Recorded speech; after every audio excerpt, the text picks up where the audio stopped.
සුබෝදෑසනක් කෘෂිකාර්මික අගයදාමය digital කිරීමේ හැකියාව සහ අවශ්‍යතාවය පිළිබඳව තම ව්‍යාපෘතිය විසින් ක්‍රියාත්මක කරන සාකච්ඡාවට ඔබ සියලු දෙනාම ඉතාම ආදරයෙන් පිළිගන්නවා. මම නිහාල් අතපත්තු තමක් එහෙම නැත්නම් කෘෂිකර්ම නවීකරණය සඳහා සහාය සැපයීමේ තාක්ෂණික සහාය සැපයීමේ ව්‍යාපෘතියේ කණ්ඩායම් නායක විදියට මෙම අවස්ථාවේ මගේ ඉතාමත් සතුටුදායක කාරණයක් ඔබතුමාලා පිළිගැනීමට ලැබීම. ඒ වගේම අපි බලාපොරොත්තු වෙනවා මේ සාකච්ඡාව ඉදිරියට පවත්වාගෙන යනකොට ඔබලාගේ සියලුම අවශ්‍ය කරන ප්‍රශ්න වලට එහෙම නැත්නම් දැන ගැනීම සඳහා අවශ්‍ය කරන තොරතුරු සඳහා හොඳ සාකච්ඡාවක් මෙහෙවන්න ඊට ප්‍රස්තාව ලැබෙයි කියලා. මෙම කෘෂිකර්ම නවීකරණය සඳහා තාක්ෂණික සහාය සැපයීමේ ව්‍යාපෘතිය නැතිනම් තමප් කියන ව්‍යාපෘතිය ඔබ සියලු දෙනාම දන්නා යුරෝපානු සංගමය විසින් ක්‍රියාත්මක කරනු ලබන ව්‍යාපෘතියක්. මෙම ව්‍යාපෘතිය යටතේ අපි කරපු තාමත්ම වැඩගත් තාක්ෂණික සහාය සැපයීමේ කරුණු වලින් එකක් තමයි මේ ඩිජිටල් කරණය සඳහා දැනට සිදුවීමෙන් යන වැඩපිළිවෙල. එම වැඩපිළිවෙලේ තොරතුරු පිළිබඳව තමයි අපේ සාකච්ඡාව මෙහෙවන්නේ.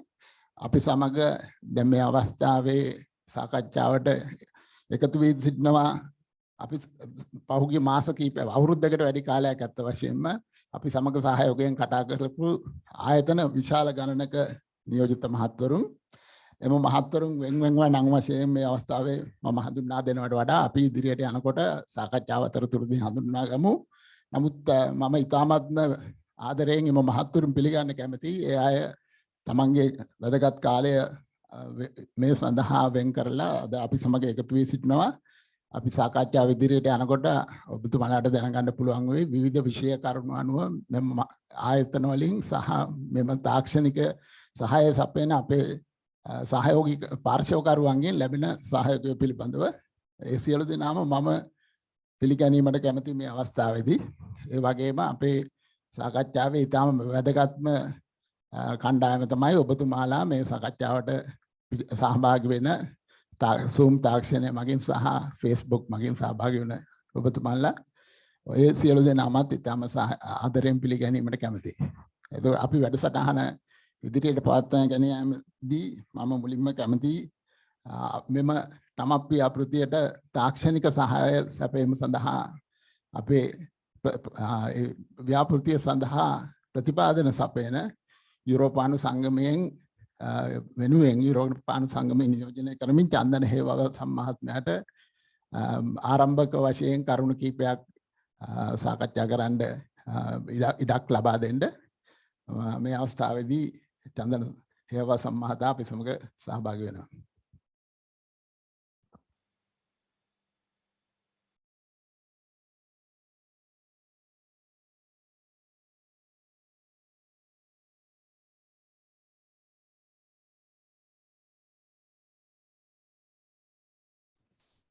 Hello.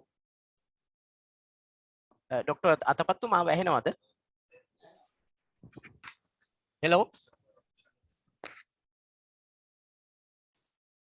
Dr. Atapattu මාව ඇහෙනවද?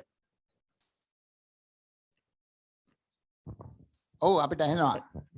right. Okay. සුබ උදෑසනක් සියලු දෙනාටම විශේෂයෙන්ම ආචාර්ය අතපත්තු මම ස්තුතිවන්ත වෙනවා එම සතිವಾರයේ සඳහා ආරම්භක ඇත්තටම මේ ශ්‍රී ලංකාවේ කෘෂිකාර්මික අගයදාමය ඩිජිටල් කරණය කිරීමට තියෙන අවශ්‍යතාවය හා හැකියාව පිළිබඳව මම හිතන්නේ අද සාකච්ඡා කරන්නේ මෙම වෙබ්සයිටය සඳහා ආරම්භක අදහස් කිහිපයක් ප්‍රකාශ කිරීමට යුරෝපා සංගමයට අවස්ථාව ලබා ගැනීම සම්බන්ධයෙන් ප්‍රතිවේම ස්තුති කරන කමං ඔබ බොහෝ දෙනෙක් දන්නා පරිදි EU කෘෂිකාර්මික අංශය ලොව ප්‍රමුඛතම ආහාර නිෂ්පාදකයෙකු ලෙස ක්‍රියා කරනවා වගේම ආහාර සුරක්ෂිතතාවය සහ ගුණාත්මක භාවය සහතික කරමින් යුරෝපියන් සඳහා මිදින ගණනක රැකියා සපයන්නෙකු ලෙස ක්‍රියා කරන බව ඔබ සියලු දෙනා දන්නවා. නමුත් යුරෝපීය කෘෂිකාර්මික අංශයද බොහෝ අභියෝගවලට මේ අවස්ථාවේ මුහුණ දෙමින් සිටිනවා. අතර මෙහිදී එවැනි අභියෝග වලට සාර්ථකව මුහුණ දෙන්න artificial intelligence ඒ වගේම robotics blockchain high performance computing internet of things ඒ වගේම 5G වැනි ඩිජිටල් තාක්ෂණයන් යොදා ගනිමින් මේ ආර්ථික හා පාරිසරික තිරසාරත්වය වැඩි දියුණු කරන අතරම ගොවිපළ කාර්යක්ෂමතාවය වැඩි කර දීමෙන් ග්‍රාමීය ප්‍රදේශවල ජීවන තත්ත්වය කෙරෙහි ධනාත්මක බලපෑමක් ඇති කරගෙන තියෙනවා. ඒ වගේම ගොවිතැන් හා ග්‍රාමීය ව්‍යාපාර ආරම්භ කිරීම සඳහා තරුණ පරම්පරාවේ ආකර්ෂණයද ලබා ගනිමින් පවතිනවා.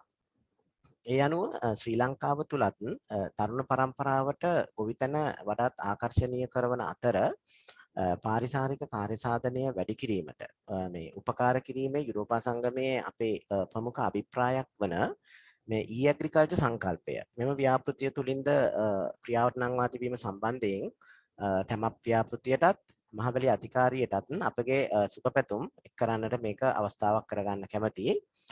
ඒ වගේම ගොවීන්ට වඩාත් නිවැරදිව කාර්යක්ෂමව සහ තිරසාරව වැඩ කිරීමට උපකාර කිරීම සඳහා ඩිජිටල් තාක්ෂණයන්ට තියෙන හැකියාව අත්හදා බැලීමටත් ගොවිතැනින් ඔබට ග්‍රාමීය ප්‍රජාවන් වඩාත් ආකර්ශනීය බුද්ධිමත් සහ තිරසාර බවට පත් කිරීම සඳහා වගේම කෘෂි සේවා සැපයීමේදී දුරස්ථ භාවයේ සම්බන්ධ ගැටලු අවම කිරීම සහ කෘෂි සේවා සඳහා ප්‍රවේශය වැඩි දියුණු කිරීම සඳහා අවශ්‍ය තාක්ෂණික දැනුම ලබා දීමට මෙම මම හිතන්නේ ගම ස්මාර්ට් ව්‍යාපෘතිය මනා ලෙස පිටුවහලක් වෙනවයි කියලා යුරෝපා සංගමය අපි බලාපොරොත්තු සහගතව සිටින අතර මේ ඉලක්ක මේ අපේක්ෂිත ඉලක්ක ළඟා කරගන්න විශාල ප්‍රයත්නයක් දරනවා. මම හිතන්නේ අපේ මේ ව්‍යාපෘතියේ ප්‍රධාන තාක්ෂණික විශේෂඥ ලෙස ක්‍රියා කරන නිස්සංග මහත්තයා ප්‍රමුඛ තමප් කණ්ඩායම මේ ඔබතුමාලා සිදු කරන කාර්යයත් යුරෝපා සංගමය බෙහෙවින් මේ අවස්ථාවේදී අගය කරනු ලබනවා. ඒ වගේම මෙවැනි ඵලදායී ව්‍යාපෘති හරහා ලංකාවේ කෘෂිකාර්මික ගැටලු අවම කර ගැනීමට ඉදිරියේ ශ්‍රී ලංකාවට සහාය දැක්වීමට යුරෝපා සංගමයේ බලාපොරොත්තු වන බව මම අවසාන වශයෙන් ප්‍රකාශ කරන්න කැමැතියි. අවස්ථාව ලබා දෙන සම්බන්ධ නැවත ස්තුතිවන්ත වෙමින් ඔබ සැමට ස්තුති කරනවා. බොහොම ස්තුතියි.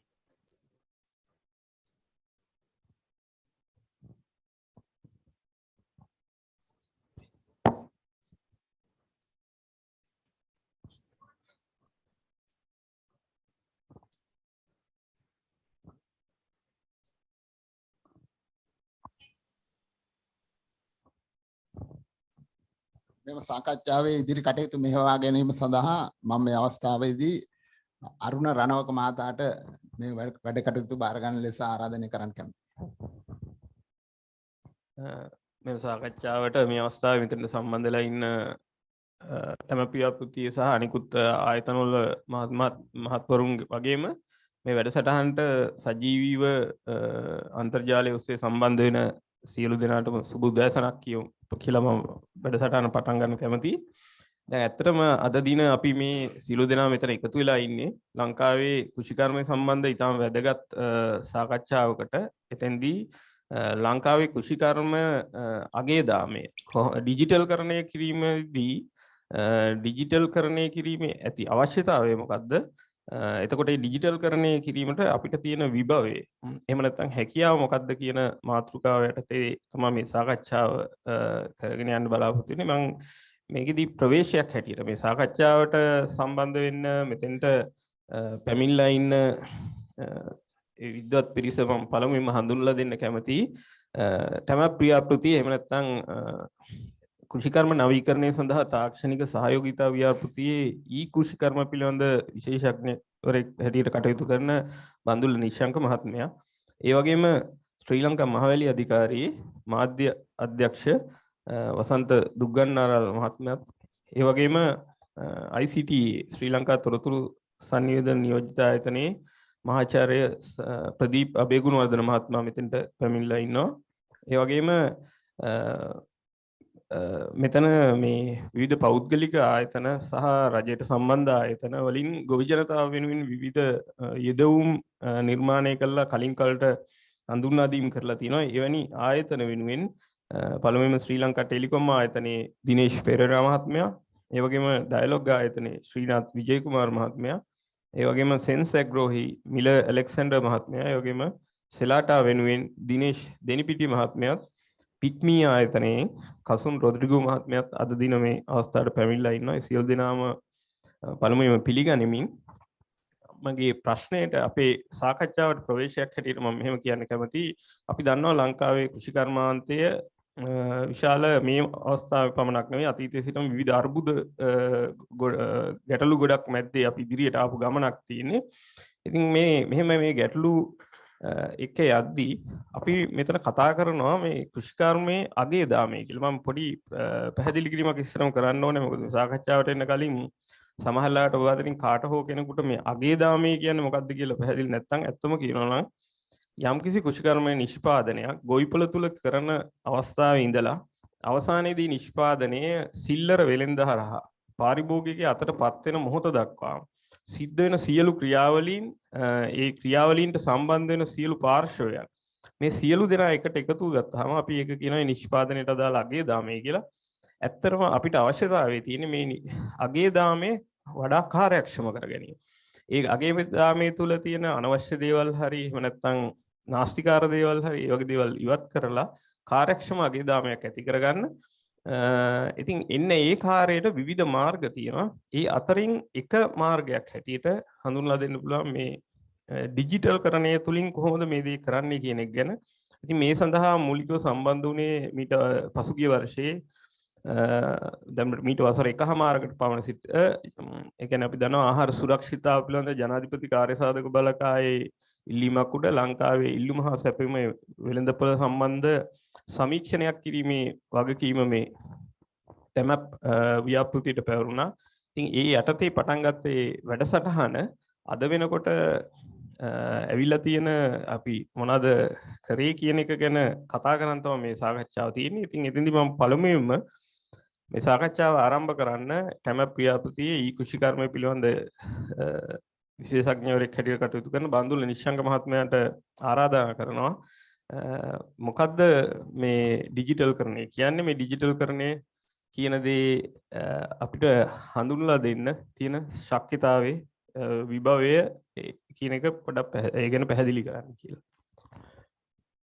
බොහොම ස්තුතියි අරුණ. මං හිතන්නේ අපි එහෙමනම් සංකීර්ණ වචනයෙන් පටන් ගමු ඩිජිටල් කරණය. මේක ඇත්තටම ගොඩක් දෙනෙකුට නුහුරු වචනයක්. හැමෝම අහනවා මොකද්ද මේ ඩිජිටල් කරණය කියන්නේ කියලා. තාක්ෂණය පිළිබඳව නැත්තම් මේ ශාස්ත්‍රයේ ඉන්න නැති අයට සමහර විට මේක අලුත් වචනයක් වුණාට ඇත්තටම සරලව ගත්තොත් මේක අපි හිතමු මේ අන්තර්ජාලය ජංගම යෙදුම් වගේ දේවල් භාවිතා කරලා මේ කෘෂිකර්ම අගේ දාමේ අර අරුණ මහත්මයා කියපු විදිහට කෘෂිකර්ම අගේ දාමේ යම් යම් අකාර්යක්ෂමතා වෙනස් කරලා කාර්යක්ෂමතාවට පත් කරන්න අපි භාවිතා කිරීම තමයි මේ ඩිජිටල් කරණය කියලා කියන්නේ. ඊට වඩා මේක සංකීර්ණව මම හිතන්නේ මේ අවස්ථාවේදී අපි හිතන්න ඕන කියලා. ඇත්තටම මේ එතුමා කිව්වා වගේ ගිය අවුරුද්දේ මේ TMAP ව්‍යාපෘතියට ඉල්ලීමක් ආවා මේ මොකද අපිට කොරෝනා පළවෙනි රැල්ලේදී අපිට ලැබිච්ච ලොකුම දේ තමයි අපිට ගොවියා සහ පාරිභෝගිකයා අතර සම්බන්ධය ඉතාමත් බරපතල විදිහට කැඩුනා. එතකොට ගොවියෝ ගොඩාක් දෙනෙක් ඔයගොල්ලෝ දකින්න ඇති රූපවාහිනිය සහ විවිධ මාධ්‍යවලදී එක්කෝ අඩුවට විකුණනවා වුණා. සමහර අය නොමිලේ පාරයින් තියාගෙන එක්කෙනාට විකුණුවා. නොමිලේ දුන්නා. ඉතින් මේ වගේ විවිධ ආර්ථික ගැටලුව සමහර අය කිව්වා රුපියල් 20ට හිටවත් සමහර 100ට 150ට විකුණන එළවලු විකුණ ගන්න බැරි වුණා කියලා.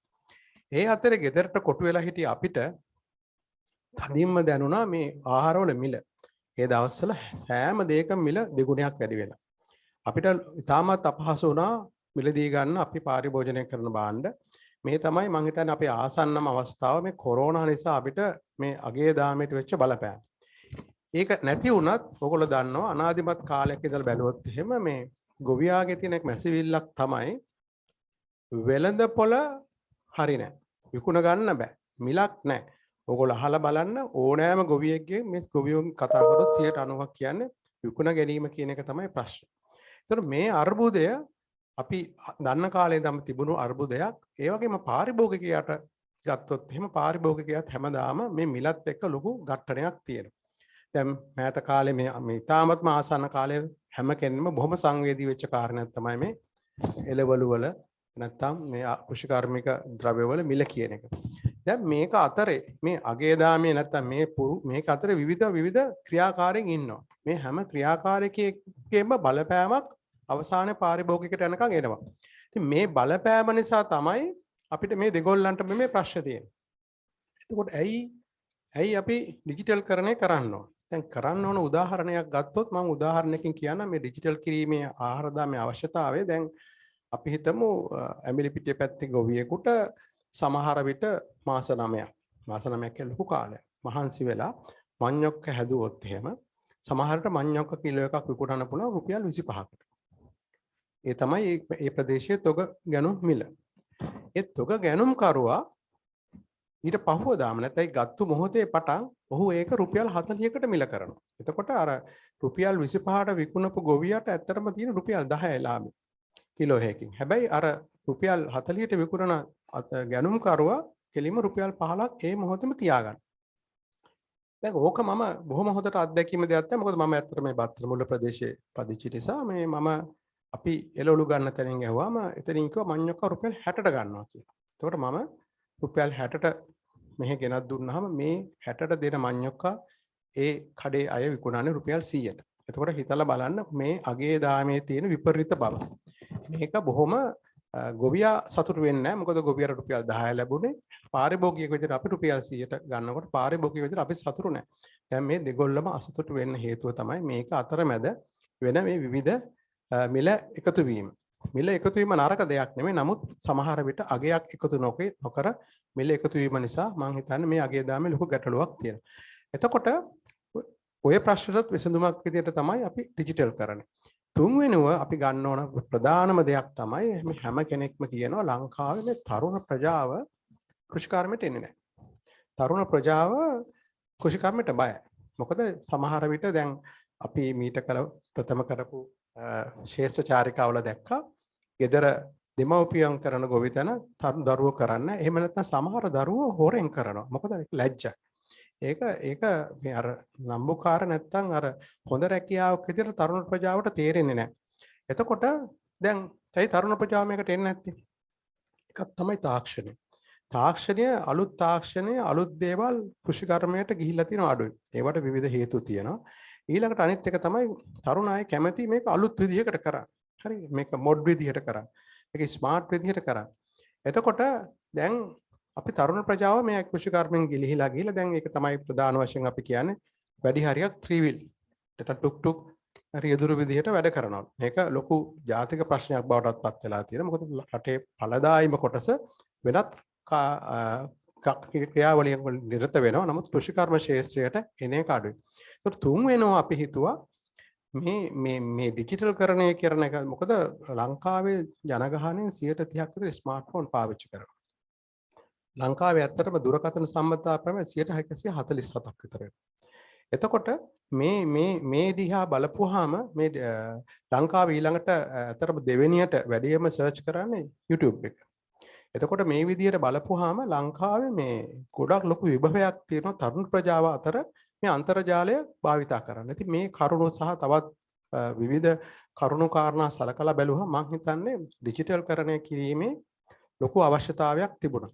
මේක ඇත්තටම කරන්න පුළුවන්ද කියන ගැටලුව තමයි අපිට තිබුණේ. මොකද 2019 දී අපි කරපු සමීක්ෂණයකදී ගොවි මහතුරු අතර 18%ක් ගොවි මහතුරු අතර තමයි මේ ස්මාර්ට්ෆෝන් තිබුණේ.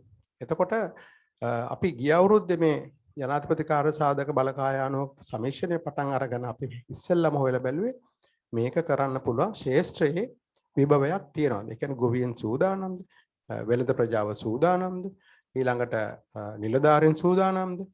එතකොට මේ සමීක්ෂණය ඇත්තටම ඉතාමත්ම හොඳ ප්‍රතිඵල අපිට ලැබුණා. ගොවියෝ 50% දක්වා ස්මාර්ට්ෆෝන් ලැබ මේ තියෙන ප්‍රමාණය වැඩි වුණා. ඒකට හේතුව තමයි ඔයගොල්ලෝ හැමෝම දන්නවා පාසල් වැඩසටහන් Zoom එකෙන් පටන් ගත්තා. එතකොට ළමයි නිසා ගොඩක් අයට ස්මාර්ට්ෆෝන් ගන්න වුණා. ඉතින් ඒ නිසා ඉතාමත්ම ශනිකව 50% විතර ගොවින් අතරට ස්මාර්ට්ෆෝන් එක ගියා. ඊළඟට වෙළඳ ප්‍රජාව ගත්තහම වෙළඳ ප්‍රජාවට ඇත්තටම 75-80ක් වගේ ප්‍රමාණයකට ස්මාර්ට්ෆෝන් තිබුණා. අපි ඊළඟට රාජ්‍ය නිලධාරීන් ලංකාවේ පළාත් 9ම සියලුම කෘෂිකාර්මයට අදාළ ආයතන වල නිලධාරී මහත්මයාත් එකතු කරලා අපි සමීක්ෂණය කළ බැලුවා නිලධාරීන් මේකට සූදානම්ද කියලා. ඇත්තටම නිලධාරීන්ගේ පැත්තේ තිබුණු දෙකම දේ තමයි මේ අලුත් මාතෘකාවක්. ඕගොල්ලෝ සමහරට අයට අලුත් වගේම මේ මාතෘකාව ගොඩක් දෙනෙකුට අලුත් ඩිජිටල් කරණය කියන එක. ඒක නිසා අපිට තේරුණා මේක ඇත්තටම පුහුණු කිරීම මගින් හිතාමත්ම පහසුවෙන් මේ නිලධාරී මහත්තුරු මේකට සූදානම්. මොකද හැම කෙනෙක්ම 90%ක් විතර රජ නිලධාරී මහත්තුරු මේ අදහසට එකඟ වුණා. මේ වටපිටාව නිසා තමයි අපි තීරණය කරේ ඇත්තටම මේක කරන්න ඕන කියලා ලංකාවේ ඩිජිටල් කරණය කරන වැඩසටහන. මොකද මේක කිරීම තුළින් මම හිතන්නේ අපිට විශේෂයෙන්ම අපි මෙතෙක් කතා කරපු සමහර ගැටලු වෙළඳපොළ සම්බන්ධතා විසඳ ගන්න පුළුවන්. මම ඩිජිටල් කරණය කියලා දැන් ඇත්තටම කරන්න මෙතෙන්දී අපි සරල උදාහරණයක් ගමු. ගොවි මහත්මයෙක් තමන්ගේ ස්මාර්ට්ෆෝන් එකෙන් තමන් නිෂ්පාදනය කරන දේ අන්තර්ජාලයට නිකුත් කරනවා. ඒක නිකුත් කරාන් පස්සේ ඒක අන්තර්ජාලයේ දැන්වීමක් විදිහට අපි හිතමු වම්බටු කිලෝ 500ක් විකුණන්න තියෙන ගොවි මහත්මයාට මොබයිල් ඇප් එකට ගිහිල්ලා තමන්ගේ වම්බටු කිලෝ 500ක් හෙට රුපියල් 120 ගානේ නැත්නම් 100 ගානේ විකුණන්න තියෙන කියලා අන්තර්ජාලයට දානවා. ඒක දාමෙන් පස්සේ ඒක ලංකාවේ ඉන්න අනිත් සියලුම මිලදී ගන්නන්ට මේක පේනවා. ඒතකොට ඒ කවුරු හරි කෙනෙක් ඒ ගොවි මහත්මයාගේ කැමැති මුදලට කියන මුදලට හෝ ඊට සමහරට අඩු වෙන්න පුළුවන්. දෙගොල්ලෝ එක්ක සාකච්ඡා වෙන්න පුළුවන්. මේක මිලදී ගන්නවා. දැන් මම කලින් කරපු මඤ්ඤක කතාව ගත්තොත් වෙනදා රුපියල් 25ට විකුණපු ගොවිය අන්තර්ජාලයට දානවා මේ දැන්වීම රුපියල් 40යි කියලා. ඒ කියන්නේ අර අතරමැදියා දාපු මුදලට තමයි විකුණන්නේ කියලා. එතකොට අර බත්තර මුල්ලේ මිලදී ගන්න කෙනා වෙනදා රුපියල් 60ට මිලදී ගත්ත කෙනාට මේක පේනවා. එයා ඒ පාර බලලා කියනවා හායි රුපියල් 40ට මඤ්ඤොක්ක තියෙන ඇඹිලි පිටි. මෙයා මේකට ප්‍රවාහන ගාස්තු රුපියල් 10ක් එකතු කරොත් තව රුපියල් 50. එතකොට මෙයාටත් රුපියල් 10ක් ලාභයෙන් මේක කොළඹට ගේන්න පුළුවන්. එතකොට මෙයා සමහර විට පාරිභෝගිකයාට 100ට නැතුව 90ට විකුණන්න පුළුවන්. මේක තමයි අපි ගොඩ දෙනෙකුට දැනෙන මේ ඩිජිටල් කරණයේ තියෙන ප්‍රධානම වාසිය. දෙවෙනි වාසිය තමයි ගොවීන්ට ඇත්තටම මම හිතන්නේ මේක දීර්ඝව අපි අනිත් මහත්තුරු කතා කරයි. ගොවීන්ට තියෙන ප්‍රධාන ගැටලුවක් තමයි මේ දත්ත. ඒ කියන්නේ ගොවියෝ දන්නේ වගා කරන්න ඕන මොනවද නැද්ද කියලා. දැන් හැමදාම හැමෝම කියනවා ඇයි අපිට බැරි කියන්න ගොවියන්ට මේ જાති වගා කරන්න. මේවා වගා කරන්න එපා කියලා. දැන් එහෙම කියන්න පුළුවන් අපි දැනගන්න ඕන කරුණු දෙකක් තියෙනවා. එකක් තමයි අපි පරිභෝජනය කරන්න තියෙන අවශ්‍යතාවය නිවැරදිව දැනගන්න ඕන. ඒ වගේම නිෂ්පාදනය නිවැරදිව දැනගන්න ඕන. දැන් කෙනෙකුට ප්‍රශ්න කරන්න පුළුවන් ඇයි ඔය ප්‍රවෘත්තිවල කියනවා විවිධ වාර්තාවල තියෙනවා නේද මේ ඉලක්කම්. මෙච්චර නිෂ්පාදන තියෙනවද කියලා. ඇත්තටම අවංකවම ගත්තොත් මේ හැම දත්තයක්ම ඇස්තමේන්තු කියන්නේ අපි අනුමාන කරලා අපි හිතනවා මේ වගේ ප්‍රමාණයක් ඇති කියලා. මොකද ප්‍රායෝගිකව නිලධාරියෙකුට හෝ වෙනත් ආයතනයකට කවමදාවත් මේ දත් එකතු කරන්න පුළුවන් කමක් නැහැ විශේෂයෙන්ම කෘෂිකර්ම ක්ෂේත්‍රයේ. ඒතකොට ඒක නිසා දත්ත නැති නිසා තමයි අර වෙළඳපොළට ගිහිල්ලා වෙළඳපොලේ ගොවියෝ උදේට ලොරි ටික ගහගෙන ඉන්නේ බඩු ටික විකුණන. අපි දැන් මේ වැඩසටහනේ මේ දත්ත ටැක්ස් කිරීමත් තවත් එක්තරා ක්‍රමවේදයක්. ඒකේ අපි වැඩි විස්තර මම හිතන්නේ මේ අපේ ඉන්න විද්වත් මණ්ඩලයේ අනිත් මහතුරු පැහැදිලි කරයි. ඊළඟට තුන්වෙනි කාරණය තමයි තාක්ෂණය ගෙනියන්න. මම කලින් කිව්වා වගේ YouTube, Facebook, social නැත්නම් Telegram, WhatsApp වගේ දේවල් පාවිච්චි කරලා අපි තාක්ෂණය තරුණ පරම්පරාවට අලුත් තාක්ෂණය අපි ගෙනියන්න මේ ඩිජිටල් කරණය කියන වැඩසටහන පාවිච්චි කරනවා. මම හිතන්නේ සරලව ගත්තොත් මේක තමයි අපි කරන්න යන්නේ. මේක තමයි මේකේ තියෙන විභවය. මොන හරි ගැටලු තිබුණොත් මම හිතන්නේ අපිට සාකච්ඡා අවස්ථාවේදී පුළුවන් වෙයි ඒ ගැන වැඩි විස්තර කරන්න. බොහොම ස්තුතියි. හරි බොහොම ස්තුතියි බන්දුල මහත්මයා. මම හිතන්නේ හොඳ ඒ කියන්නේ මේකට ඇයි අපි මේකට යොමු වෙන්න ඕනි කියන අවශ්‍යතාවයත් ඒකේ තියෙන විභවය ගැනත් අපි කතා කරා.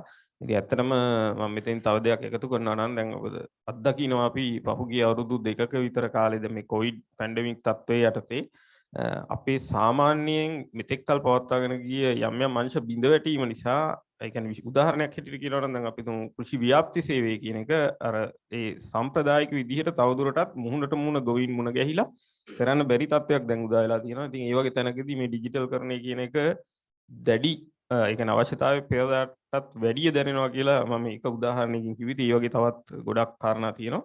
ඉතින් මම හිතන්නේ ඊළඟට මම යොමු වෙන්න කැමති ශ්‍රී ලංකා මහවැලි අධිකාරියේ අධ්‍යක්ෂ මාධ්‍ය වසන්ත දුග්ගන්නාරාල් මහත්මයාට එතුමා ඒ මහවැලි අධිකාරිය පසුගිය කාලයේදී මේක ප්‍රායෝගිකවම මේ ඩිජිටල් කරණය ප්‍රායෝගිකවම ක්‍රියාත්මක කිරීමේ නියම ව්‍යාපෘතියක් මම හිතන්නේ මහවැලි කලාප 3ක පටන් ගත්තා. ඉතින් මහවැලි අධිකාරිය ඒ ගත්ත දේ ගැන මොකද මේ අත්දැකීම රටටම වැදගත් වෙනවා. මොකද මහවැලි අධිකාරිය කියන්නේ මහවැලි බල ප්‍රදේශ සැලකුවාම මම හිතන්නේ ශ්‍රී ලංකාවේ මුළු අගාබිම් වලින් ඉතා විශාල ප්‍රමාණයක් මහවැලි බීම් යටතේ ආවරණය වෙනවා. ඉතින් එතකොට මම කැමතියි මේ අවස්ථාව යොමු කරන්න වසන්ත දුග්ගන්නාරාල මහත්මයාට මේ අත්දැකීම් කොහොමද රටේ අනිත් ප්‍රදේශ වලටත් යොදාගෙන ඉදිරියේදී කොහොමද මේ තවදුරටත් මේ පියවර ඉදිරියට ගමන් කරන්න කියලා පැහැදිලි කරන්න කියලා.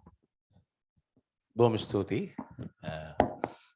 ගම ස්මාර්ට් කියලා තමයි අපි මේ ව්‍යාපෘතිය නම් කරේ. නියම ව්‍යාපෘතියක් වුවත් ඒක ගම ස්මාර්ට් ලෙසම ඉස්සරහට යන්නයි අපිත් කල්පනා. විශේෂයෙන්ම ශ්‍රී ලංකා මහවැලි අධිකාරිය අධ්‍යක්ෂ ජෙනරාල් ආචාර්ය කීර්ති බී කොටගම මැතිතුමාගේ උපදේශකත්වයේ අනුශාසකත්වයේ මත තමයි මම මෙතන සම්බන්ධ වෙන්නේ. එතකොට එතුමාගේ අදහසක් තිබ්බා කොහොමත් විශේෂයෙන්ම සෞභාග්‍ය දැක්මේ එක් පරිච්ඡේදයක් බරපතල පරිච්ඡේදයක් මේ සුහුරු ජීවිත ගම්මාන හැදීම කියන එක ජනාධිපතිතුමාගේ. ඒ නිසා ඒකට එකඟව මහවැලියෙන් මොකද්ද කරන්න කියන එක තමයි එතුමා අපිට මඟ පෙන්වුවේ. ඒ මොහොත වෙනකොටම මම හිතන්නේ ටැමප් ආයතනයටත් ඒ අවශ්‍යතාවයම තිබ්බා. නිහාල් අතපත්තුමා ආචාර්ය නිහාල් අතපත්තු බන්දුරු නිශාංක ආදීන් එතුමත් සමග සාකච්ඡා කළා මේ ව්‍යාපෘතිය පටන් ගන්න නියම ව්‍යාපෘති 3ක් හැටියට පටන් ගන්න නම් කළා දුන්නාම තමයි අපි මේකට මහවැලි අධිකාරිය හැටියට සම්බන්ධ වුණේ. ඉතින් මේ සම්බන්ධ වීමේ අත්දැකීමට පෙර මට පුද්ගලික මම කෘෂිකර්ම මාධ්‍යවේදියෙක් හැටියට මගේ ජීවිතේ දැන් අවුරුදු 25ක් පමණ ගත කරනවා. ඒ අවුරුදු ඊට පස්සේ මට දැනුම් තේරුම් ඇති කාලෙක මම ගොවියුත් එක්ක ජීවත් වෙනවා අවුරුදු 35ක් විතර. ඒ දැනුම් තේරුම් ඇති කාලෙක හැමදාම අපි මේ කෘෂිකර්මය වෙනුවෙන් දීපු විසඳුම් අසාර්ථක වුණා. ඒ අසාර්ථක භාවයේ කෙලවර තමයි මේ අපි දැන් ඉන්නේ. ඒකට හේතුව දැන් උදාහරණයක් හැටියට මේ රටේ පොහොර සහන ආධාරය දැන් මාත්‍රික සමහරට අමනාප වෙයි ගොවි මහත්තුරු. ඒක අපේ රටේ කෘෂිකර්මයට කරපු ලොකු විනාශයක්. ඒ පොහොර සහන ආධාරය අවසාන වශයෙන් සාපයක් හැටියට බූමරැං වුණා අපිටම බූමරංගයක් හැටියට ආපහු එන්න පටන් ගත්තා. ඊට පස්සේ ඊට පස්සේ මිනිස්සු බලාපොරොත්තු වෙනවා ගොවි ණය කපා හරින්න ඕන. ඊට පස්සේ තව ආධාර දෙන්න ඕනේ. උදුළු තල දෙන්න ඕනේ. මේ හැම දෙයක්ම ලබා දෙන්න ගියාට පස්සේ ආධාර මත යැපෙන කෘෂිකර්මයකට ආවට පස්සේ අලුත් මාර්ග සොයා ගැනීම කියන තැනට ගොවියා ගියේ නෑ. බොහොම සුළු තාක්ෂණය භාවිතා කරන නූතනවාදී කෘෂිකර්මයේ යෙදෙන්නන් කීපපලක් හැරෙන්න අනිත් අය හිතන් හිටෙව්වා පැලවුණා කවදා හරි කපා ගත්තා. ඔය විකුණුණා. නැත්තම් මොන හරි පාඩු ගෙවයිනේ ආණ්ඩුව. මම කියන්නේ අවුරුදු 30ක් 40ක් ඉඳන් මම දැකපු දේ. හැබැයි මේක හරියට ඇනලයිස් කරේ නෑ කවුරුත්. අපි ගොවියට උදව් කළ යුත්තේ කොතැනද කියලා. අපි රටවල් වල යනවා. අපි සංචාරය කරලා ඒ රටවල් වලට ගිහිල්ලා ඒවා බලලා මේ කටුනායකින් මෙහා පැත්තට එනකොට ඒක ඔක්කොම අමතක කරලා අපි වද විදින රටක් මේක. උදාහරණයක් හැටියට දැන් අපේ රටේ කොස් ඇට අවුරුද්දකට කිලෝ ලක්ෂ ගාණක් නරක් වෙලා යනවා මේ අපේ කොස් ගස් යට. හැබැයි ඇමරිකාවට මේ වෙලාවේ කොස් ඇට කිලෝ එකක් දෙන්න බරපතල ඩොලර් ගාණක් හම්බ වෙනවා. තැඹිලි අද වෙනකොට. ඒ වගේ දෙහි අපි කන්න එනකොට දෙහි ටික ඔක්කොම දෙහි කිලෝ එක රුපියල් 5ට යනවා. දැන් අද වෙනකොට දැන් මේ මම කතා කරන වෙලාවේ මාතර දෙහි ගෙඩියක් රුපියල් 200යි. මෙන්න මේක මොකක් හරි අවුලක් තියෙනවා. කියන්නේ අපිට වැවෙනවත් එක්ක දැන් ලෝකේ රටවල් වලට වවන්න බැරි රටවල් වවන්නේ. ඊශ්‍රායල් එහෙම ගත්තාම මේ පුංචි වැවක් තියෙන පොඩි දියපොකුණක් තියෙන රටක්. ඕන් එක තාක්ෂණයට ඩිජිටල් එක්කම අනිත් තාක්ෂණයත් එකතු කරලා තමයි මේක දියුණු කරේ. දැන් මේ අපිට ඔක්කොම තියෙනවා. ගංගාවල් 103ක් ගලා බසිනවා. මේ මහ මුහුදක් වටේ තියෙනවා. වැව් 33000ක් තියෙනවා. මේ ඔක්කොම තියෙද්දි කුඹුරු අක්කර මම හිතන්නේ හෙක්ටර් ලක්ෂ 8ක්ද කොහෙද සක්‍රීය වැවෙනවා. එහෙම තියෙන රටක මේ ඇයි මෙහෙම වෙන්නේ කියලා හොයලා බලුවා. මම හිතන්නේ ඒක තමයි බන්දුල නිශ්ශංක මහත්මයා ඇතුළු පිරිස කරපු හොඳම වැඩේ. මේක හොයාගත්තා. ඒක හොයාගන්න බැරුව මෙච්චර කල් හිටියේ දත්ත නැති නිසා. අපිට මේ ඩේටාබේස් එකක් නැතිකම. ඒකට අර කිව්වාගේ හිතලු හැමෝටම හිතලු කෘෂිකර්ම නිලධාරියෙකුට හිතිච්ච දේ ටෙලිෆෝන් එකෙන් පාර්ලිමේන්තු මන්ත්‍රීතුමාට කිව්වම මේක පාර්ලිමේන්තුවේ ගිහිල්ලා කැබිනට් රැස්වීමේදී කිව්වම මේක හැන්සාඩ් එකට ඊට පස්සේ පාර්ලිමේන්තුවේ කිව්වම හැන්සාඩ් එකට යනවා. එතකොට අන්පාරේ අස්වැන්න මෙච්චරයි කියලා සම්මත වෙන්න පටන් ගන්නවා. ඇත්තටම හොයලා බලමුම එහෙම නැහැ. ඒක තමයි ගිහිල්ලා හරි රියල් ඩේටා මිනිස්සුන්ගේ දැන් අපිට විශ්වවිද්‍යාලවල ඉඳන්ම කියන්නේ මේ පරිශ්‍රණ වැරදි තියෙන්නේ. මම ඇප්ලිකේෂන් පුරවල් තියෙනවා බන්දල මහත්තයා ගොවියෝ 800කට විතර. ඒ කියන්නේ මොකද්ද ආයතනයක් තිබ්බා රුපියල් 10ක් ගෙවන එක ඇප්ලිකේෂන් එකට. අපි රැයට හොස්ටල් එකේ තියාගෙන පුරවනවා. ඉතින් බොරු දත්තම යන්නේ රටේ එතකොට. හරි මං වගේ තව 10ක් පිරව කියන්නේ 8000ක් ඇප්ලිකේෂන්. ඒකෙන් තීරණය වෙනවා වෙන බොරුවක් සම්මත වෙන. ඒක නොවි හරි ඩේටාබේස් අරගෙන මේ වගේ පුද්ගලික ආයතන ඒවා හරි නිසි විදිහට මේ පරිපාලනය කරලා මෙන්න මේ ඩිජිටල් කරන්නට ආවා. මේක නැත්තම් අත්‍තරම කියනවා නම් මේ අපි ගම ස්මාර්ට් කියලා ගත්ත මේක ස්මාර්ට්ෆෝන්. ඒ නම පව අපි ටිකක් ට්‍රෙන්ඩ් වෙන්න ඕනේ. නැත්තම් මේ ක්‍රැෂ් ඇග්‍රිකල්චර් ළමයි එන්නේ නැත්තේ මේක නිකන් මහා නිකන් හරි බෝරින් වැඩක්. ගොවියකින් අහපු ගමන් කියන්නේ අනේ අපි උන්ට නම් ගොවිතැන උගන්වන්නේ නැහැ මහත්තයෝ කියලා. නමුත් අපි නෙදර්ලන්තේ වගේ රටක ගියාම හරි ආඩම්බරෙන් ඒගොල්ලෝ ගොවිතැන මේවා ගන්න. ඒ මං ගියා මේ විශ්වවිද්‍යාලයට කෘෂිකර්ම විශ්වවිද්‍යාලයේ කෘෂිකර්ම ඉස්කෝලේ වැඩිපුර වෙන්නේ හරි සුන්දර අවුරුදු 20 25 අපේ රටේ අර මොඩල්ස්ලා වගේ කෙල්ලෝ. මම අහුවා ඇයි ඔයගොල්ලෝ මේ කෘෂිකර්ම උපාධියක් හදාරන්නේ මේ ඒ කෘෂිකර්ම උපාධිය කොට ඒකේ තියෙන ට්‍රැක්ටර් ගලවන්නයි මෙකැනික් ඉලෙක්ට්‍රොනික ඔක්කොම තියෙනවා. එයාලට කසාද බඳින්න ගියාම පිරිමියෙක්ව ඒ ගෙදරින් බලනවලු කෘෂිකර්ම විද්‍යාලයක ඉගෙනගෙන තියනවාද කියලා. නැත්තම් මොකද උන් ෆාම් නේ තියෙන්නේ. අකර 5000ක විතර ෆාම් තියෙනවා. පුතාට ගන්න ලේලි අනිවාර්යයෙන්ම ට්‍රැක්ටරයක් එලවන්න හාන්ඩ මැකැනික් වැඩ ඉරිගේෂන් වැඩ ඔක්කොම පුළුවන් කෙනෙක් වෙන්න ඕන. ඉතින් අපේ රටේ වෙන්නේ අපේ රටේ තාත්තගේ හැඳුනුම්පතේ පියාගේ රැකියාව ගොවිතැන තිබ්බාම ඉස්කෝලේට ළමයි ගන්නෑ. ඇයි හිතන්නේ මූට සල්ලි ගෙවා ගන්න බැරුණා පාඩු වෙනවා සමිතියට සල්ලි දෙන්න වෙන්නේ අර එහෙම කියලා. නමුත් එන්නේ ඒක අනිත් පැත්ත හැරීමන තමයි මේ ගම ස්මාර්ට් සංකල්පය ඇවිල්ලා මෙවැනි ආයතනයි ටැමැප් ආයතන යුරෝපා හවුල මේකට ආධාර කරමින් අපි මේ සමීක්ෂණය කරමින් සිටිනවා. මම හිතන්නේ සමීක්ෂණයේ යම් වැඩි ප්‍රතිශතයක් තියෙන සාර්ථක වෙන පැත්තට බඳවල මහත්තයා. දැන් අපි ඒක පටන් ගන්න මාස 3ක් 4ක් වෙනවා. ලබන මාස 31 වෙද්දී අපිට තේරුම් ගන්න පුළුවන් මේ පයිලට් එක ඕකේද නැද්ද කියලා. ඊට පස්සේ අපි ඉදිරි ගම්මාන තව 3කට මම හිතන්නේ සූදානම්. ඒ 3 විතරක් නෙවෙයි ඊට පස්සේ ගම්මාන 40 50. මොකද මහවැලිය තමයි මේ සඳහා තියෙන හොඳම ග්‍රවුන්ඩ් එක. මේක ප්ලේ කරන්න පුළුවන් හොඳම ග්‍රවුන්ඩ් එක මහවැලියේ. ඒ නිසා තමයි මහවැලිය මේකට සූදානම් වුණේ. මොකද රටේ 100ට බිම් වලින් 138ක් දැනටමත් මහවැලි තව කලාප දෙකක් එකතු වුණා M සහ N කියලා. ඒ කියන්නේ එතකොට 150කට කිට් වෙන ලංකාවේ කෘෂිකර්ම භූමි සහ සියලුම ජලාශ ඔක්කොම මහවැලිය සතුයි. එතකොට 3,58,000ක් විතර ගොවි පවුල් ඉන්න කුලකයක්. ඉතින් මේකේ මේ ට්‍රයල් එක පාස් වුණොත් රටටම පාස් කරත හැකියි. ඒ නිසා සහ මේකට ක්‍රමවේදය තියෙන නිලධාරීන්ගේ සහාය තියෙන හොඳම ක්‍රමවේදය තියෙන්නේ මහවැලිය නිසා තමයි ආචාර්ය කීර්ති කොටගම යන අධ්‍යක්ෂ ජනරල්තුමා හැටියට මේක මහවැලි පවුලට එකතු කරගත්තේ. තව කතා කරන්න තියෙන දේවල් අපි සාකච්ඡා මට්ටමේදී කතා කරමු. මගේ සුබ ප්‍රාර්ථනය ටැමැප් ආයතනයටත් අනිකුත් සියලුම පාර්ශවයන්ටත් මේක මහවැලි භූමි මත හරියටම ගම ස්මාර්ට් කෙලින් කොට නැගිටවන්න පුළුවන් වෙයි කියලා.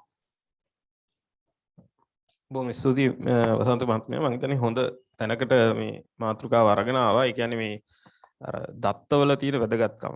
අතන අපි අහලා තියෙනවා අර මේ තොරතුරු තමයි 21 සියවසේ ඉන්ධනය වෙන්නේ කියලා. 21 සියවසේ දුවන ඒ කියන්නේ මේ අපි හයිඩ්‍රෝකාබන් ඉන්ධන නෙමෙයි.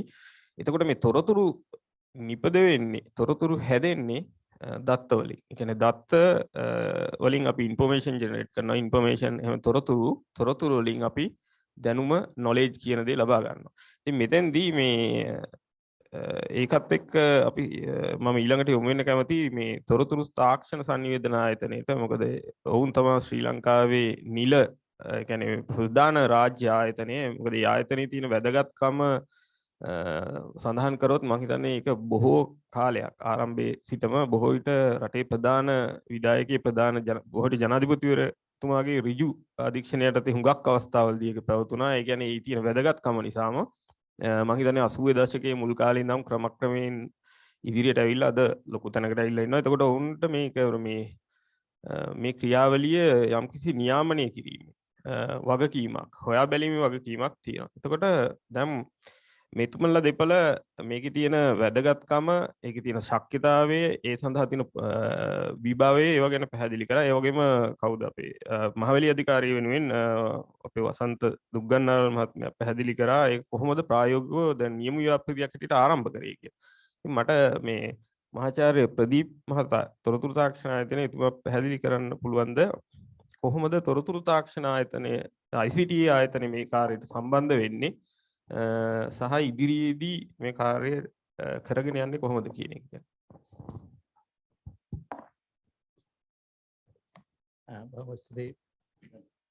බොහොම ස්තුතියි අනුර.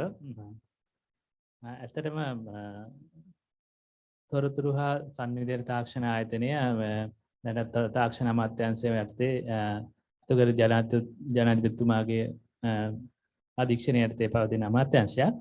අපේ මේ 2019 පොඩ්ඩක් කිව්වොත් 2019 මැද තමයි මේ ඩිජිටල් කරණය කියන ප්‍රතිපත්ති මාලාව අලුතෙන්ම රටේ හැම ශේෂ්ත්‍රයක්ම ආවරණය වෙන විදිහට හදලා අතරම 2020 මැද කාලේදී මේක ක්‍රියාත්මක කරේ.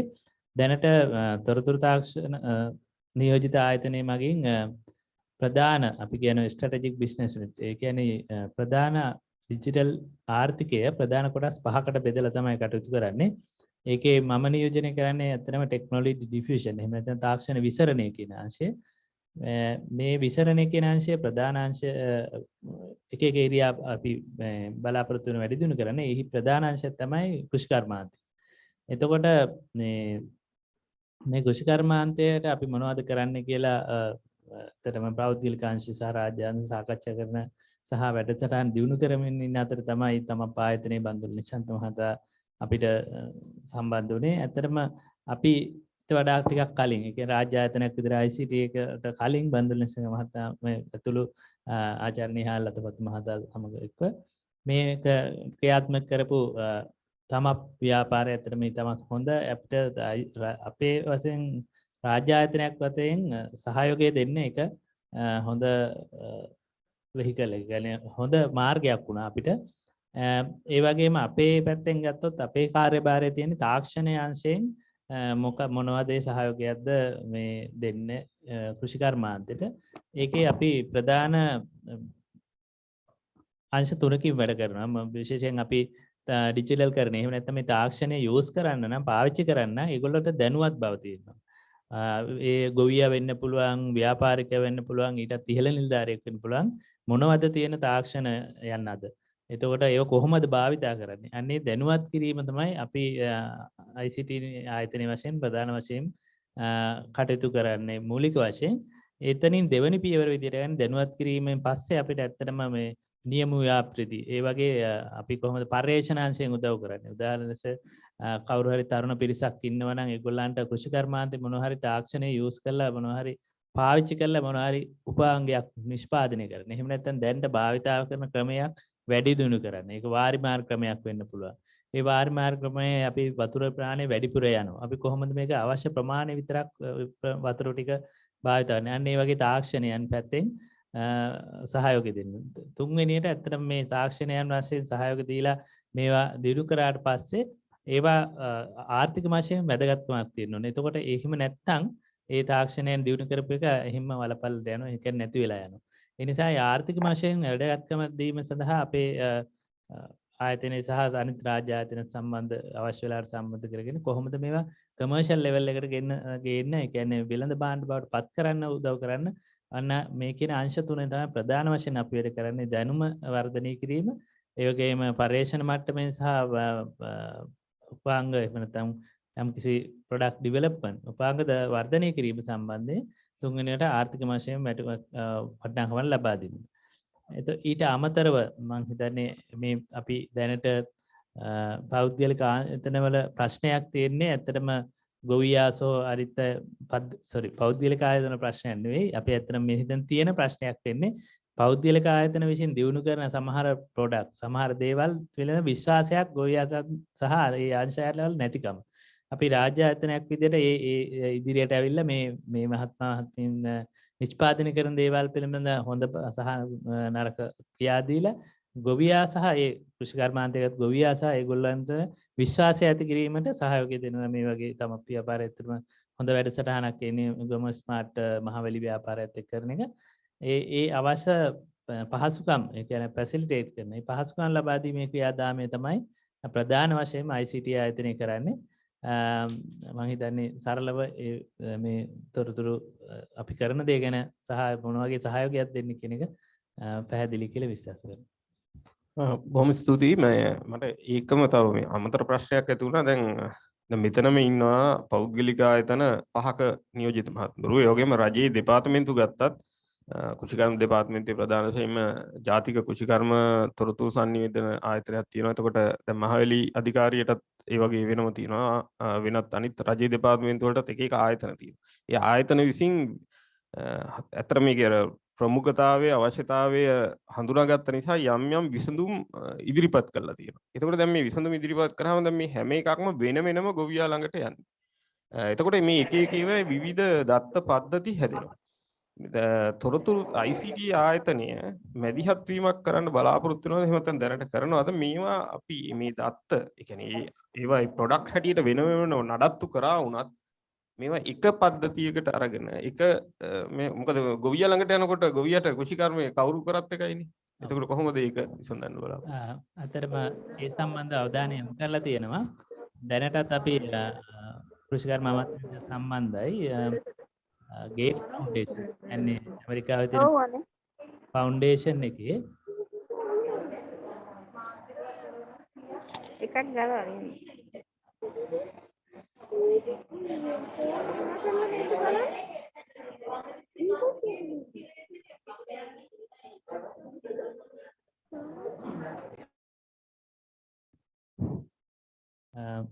දත්ත පද්ධතියක් සැකසීමේ කටයුතු වල සාකච්ඡා මට්ටමින් ඇමරිකාවේ ගේට් ෆවුන්ඩේෂන් ආයතන සමග නුදුර දී අපිට විශේෂ සාකච්ඡාවක් ඒගොල්ලෝ ඇත්තටම අපිට උදව් කරන්න කැමති වෙලා තියෙනවා. ඒ සාකච්ඡාව වෙනම යනවා. ඇත්තටම අපි ICT ආයතන විදියට මේ පැත්තට පැමිණලා ඒ අවශ්‍ය කටයුතු කරන්න වැඩ කටයුතු කරගෙන යනවා. බොහොම ස්තුතියි. මම හිතන්නේ තවත් ප්‍රශ්න තියෙනවා. අපි ඒවා ඉදිරි වටවලදී විමසමු. මේ මම ඊළඟට යොමු වෙන්න කැමති මෙතන ශ්‍රී ලංකා ටෙලිකොම් ආයතනයේ වෙනුවෙන් ඒ කියන්නේ හෙළවිරු ඇප් එක මුදුකාංගේ යෙදවුම ශ්‍රී ලංකා ටෙලිකොම් ආයතනය තමයි ඒකේ කටයුතු කරන්නේ. ඒ වෙනුවෙන් පැමිණලා තියෙන දිනේෂ් පෙරේරා මහත්මයාට පළමුවෙන්ම දැන් පෞද්ගලික අංශයේ දැන් අතන ශ්‍රී ලංකා ටෙලිකොම් කියන්නේ පෞද්ගලිකම කියන්න බෑ. ඒක රජයේ සතු සමාගමක්. එතකොට අපි පිළිවෙලට යොමු වුණොත් දැන් මේ නිෂ්පාදන මේ වගේ දේවල් කිරීමේ කියන්නේ ඇයි මේවට යොමු වෙන්න හේතුනේ? මොකද්ද මේ නිෂ්පාදනයෙන් කරන්න දෙන සේවාව? ගොවින්ට ලබා දෙන්නේ මොන වගේ සේවාවක්ද? සහ මොකද මම හැමෝගෙම වගේ මේ ප්‍රශ්නේමයි අහන්න බලාපොරොත්තු වෙන්නේ මේ කීයක සහ ඉදිරියේදී ඒ කියන්නේ මේක තවදුරටත් පුළුල් කරගෙන මේක කරගෙන යාමේදී මොන විදිහේ අනිකුත් ආයතන අන්තර් ආයතන රජයේ හෝ ප්‍රතිපත්තිමය වශයෙන් හෝ සමහරවිට නීති වෙනස් වීම මේ වගේ දේවල් මොන විදිහේ තව මේකට ඉදිරියට යන සහයෝගයක් බලාපොරොත්තු වෙනවද? අන්න ඒ කාරණා එකතු කරගෙන පැහැදිලි කිරීමක් කරන්න.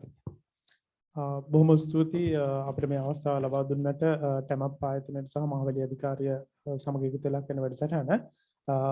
නරඹන සියලු දෙනාටම සුබ උදෑසනක් කියලා මම ආරම්භ කරන්නම්.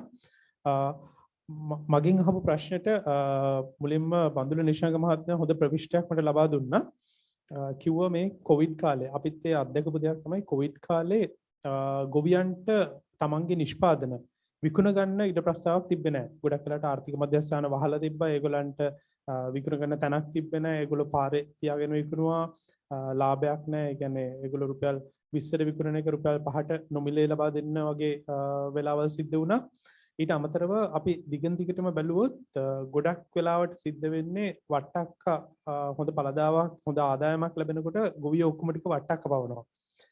අන්තිමට වට්ටක්ක කිලෝ එක රුපියල් 5කටවත් විකුණ ගන්න බැරි තත්යකට ඇවිල්ලා වට්ටක්ක විසික් කරන තත්ත්වයට පත් වෙනවා ගොවියෝ. එතකොට ඒගොල්ලෝ මුදල් වියදම් කළා යම්කිසි දෙයක් පළදාවක් නිර්මාණය කළා මහ ජනතාවට කන්න දෙන්න දෙයක් හදලා අන්තිමට ඒක අපතේ යවන තත්ත්වයකට පත් වෙලා තිබ්බා. එතකොට අපිත් ඒ දේ දැක්කා, ඒ ව්‍යසනය දැක්කා, මේ කොවිඩ් එක්ක ආපු ව්‍යසනය දැකලා ඒකට පිළියමක් විදිහට තමයි මේ හෙළවිරු කියන මෘදුකාංගය අපි නිර්මාණය කරන්නේ. එතන මේ හෙළවිරු කියන මෘදුකාංගයෙන් පුළුවන් ගොවියන්ට තමන්ගේ නිෂ්පාදන විකුණා ගැනීමේ ප්ලැට්ෆෝම් එකක් විදිහට තමයි මේ හෙළවිරු මෘදුකාංගය එළියට එන්නේ. එතකොට මේකෙදි අපිට පුළුවන්කම ලැබෙනවා ගොවියට කෙලින්ම තමන්ගේ නිෂ්පාදන අර බඳුන නිසංග මහත්මයාත් ඔහුගේ කතාවේදී ප්‍රවිෂ්ටයක් ලබා දුන්නා. ගොවියන්ගේ නිෂ්පාදන වගා බිමෙන් නෙලන අවස්ථාවේදීම මේ ප්ලැට්ෆෝම් එකට යාට පුළුවන් මිලක් සමග ප්ලැට්ෆෝම් එකට අප්ලෝඩ් කරන්න පුළුවන්. එතකොට තමන් වවන්නේ මොනවද කියලා මුළු ලෝකෙටම දැනගන්න හම්බ වෙනවා මේ ප්ලැට්ෆෝම් එක හරහා. ඊට අමතරව දැන් ගැනුම්කරුවෝ ඉන්නවා. අර ඒකත් නිසංක මහත්මයා පැහැදිලි කරා ගැනුම්කරුවෙක්ට දැන්ට කවුරු හරි පුද්ගලයෙක් ගෙනල්ලා දෙනවා උදාහරණයක් විදිහට අපි අන්නාසි ගත්තොත් අන්නාසි කිලෝ එක රුපියල් 50ට එයාට ළඟට ගෙනල්ලා දෙනවා. නමුත් මේ හෙළවිරු කියන මෘදුකාංගයට ගිහිල්ලා බැලුවොත් එයාට අන්නාසි වවන ගොවීන් කීප පොලක් හොයාගන්න පුළුවන්. එතකොට ඒක හරහා එයාට අඩු මුදලකට අන්නාසි දැක්කොත් එයාට ඒ අන්නාසි ටික කොළඹට හරි විකුණන කියන්නේ ගැනුම්කරුවගේ ප්‍රදේශයට ගෙන්වගෙන පාරිභෝගිකයාට ටිකක් මිල අඩුවට ලබා දෙන්න පුළුවන්. එතකොට අපි ඒ වගේ තත්ත්වයක් උදෙසා තමයි මේක පටන් ගත්තේ. ඒතර අපේ ප්‍රධානම අරමුණ උනේ දැන් ගොවියට හොඳ මිලක් හම්බ වෙන්නේ නැහැ. එතකොට ගොවියට සාධාරණ මිලක් ලබා දෙන්න කියන එක අරමුණක් වෙලා තියෙනවා අපේ හෙළවිරු මෘදුකාංගේ. ඊට පස්සේ එන් කස්ටමර් නැත්නම් පාරිභෝගිකයාට ඒක සාධාරණ මුදලකට ලබා ගැනීමේ හැකියාව සැලසීම තමයි අපේ අනිත් අරමුණ. ඒතර ඒ ප්‍රධාන අරමුණු දෙක සාක්ෂාත් කරගන්න තමයි අපි මේක නිර්මාණය කරේ. එතකොට මේක අපි නිකන් අර e-commerce platform එකක් වගේ මේක විකුණන්න තියෙන platform එකක් විතරක්ම නෙමෙයි. මේක අපි හදලා තියෙනවා. ඔයගලන්ට හෙළවිරු.lk site එකට ගිහලා බලන්නත් පුළුවන්. මේකේ සම්පූර්ණ කෘෂිකර්ම ඇගයුම් දාමය මේ කියන්නේ නිෂ්පාදන දාමයම මේක ඇතුලේ එකතු වෙන විදිහට තමයි අපි මේක හදලා තියෙන්නේ. ඒතර ගොවි මහත්තයාට තමන්ට වවන්න අවශ්‍ය වෙනකොට බීජ අවශ්‍ය කරනවා. ඒතර බීජ මේක හරහා ඒ ගොවි මහත්තුන්ට මිලදී ගැනීමේ හැකියාවක් අපි ඇති කරලා තියෙනවා. ඊට අමතරව අපි ඔහුට වගා කටයුතු කරගෙන යනකොට වතුර පොම්ප, කෘෂි ආම්පන්න, පොහොර ආදී දේවල් ටිකක් අවශ්‍ය වෙනවා. ඒතර ඒ දේවලුත් මේ මෘදුකාංගය හරහා මේකේ සහභාගී වෙලා ඉන්න විකුණුම්කරුවන් හරහා ලබා කියන්නේ පහසු මිලකට ලබා ගැනීමේ හැකියාවක් මේ platform එක අපි හඳුන්වලා දීලා තියෙනවා. දැන්ටමත් ඒගොල්ලෝ ලියාපදිංචි වෙලා ඉන්න. ඒතර ඒ පහසුකම් ලබා ගන්න පුළුවන්. ඊට අමතරව අස්සන්න නෙලනකොට අස්සන නෙලන්නත් අවශ්‍ය කරන යන්ත්‍රෝපකරණ සමහරලාට අවශ්‍යතාවයක් ඇති වෙනවා. ඒ යන්ත්‍රෝපකරණ මේ platform එක හරහා ලබා ගැනීමේ හැකියාවක් ලැබෙනවා. ඊට පස්සේ ඔවුන්ගේ නිෂ්පාදන හොඳ මිලකට විකුණ ගන්නත් හැකියාවක් ලැබෙනවා. ඊට අමතරව අපි මේකෙන් අපේක්ෂා කරනවා දැන් කතා වුණා වසන්ත දුක්ඛාරාල මහත්මයාත් කිව්වා දත්ත නැහැ, හරි දත්ත නැහැ ලංකාවේ කොච්චරක් වවනවද කොච්චරක් ගොවීන් ඉන්නවද කියලා හරි දත්තයක් ලංකාවේ නැහැ කියලා අපි බලාපොරොත්තු වෙනවා. එක අංගයක් විදිහට මේ දත්තයන් ටික මේ platform එක හරහා අපේ ICT ආයතනයට සහ මහවැලි අධිකාරියට ලබා දෙන්න අපි අපේක්ෂාවක් දරනවා. එතකොට මේකේ අපිට හම්බ වෙනවා දැන් ගොවි මහත්තුරු මේක හරහා ලියාපදිංචි වෙලා තමන් වවන භෝගය මේකේ දැම්මට පස්සේ අපිට මේකේ සංඛ්‍යා ලේඛන ගන්න පුළුවන්. දැන් මේ කන්නේදී වට්ටක්ක කිලෝ කොච්චරක් වවනවද නැත්නම් වට්ටක්ක හෙක්ටයාර අක්කර කොච්චරක වගාවක් කරනවද අන්නාසි කොච්චර වගා කරනවද කියලා ගන්න පුළුවන්. ඊට පස්සේ අපි කෘෂි වර්ම දෙපාර්තමේන්තුවත් එක්කත් සාකච්ඡාවල් කීප වටයක් පැවැත්වුවා. ඒතර ඒගොල්ලොත් අපිත් එක්ක එකඟතාවයකට ඇවිල්ලා තියෙනවා මේකට සහයෝගය දක්වන්න. ඒගොල්ලෝ මේක හරහා උපදෙස් ඔය මහතුරුන්ට ලබා දෙන්න අපේක්ෂාවක් තියෙනවා. එතකොට අපිට පුළුවන් මහවැලි අධිකාරිය කෘෂිකර්ම දෙපාර්තමේන්තුව වැනි ආයතනවල තමයි කෘෂිකර්ම පිළිබඳ විශේෂඥයෝ ඇත්තටම ඉන්නේ. අපිට ඒගොල්ලන්ගේ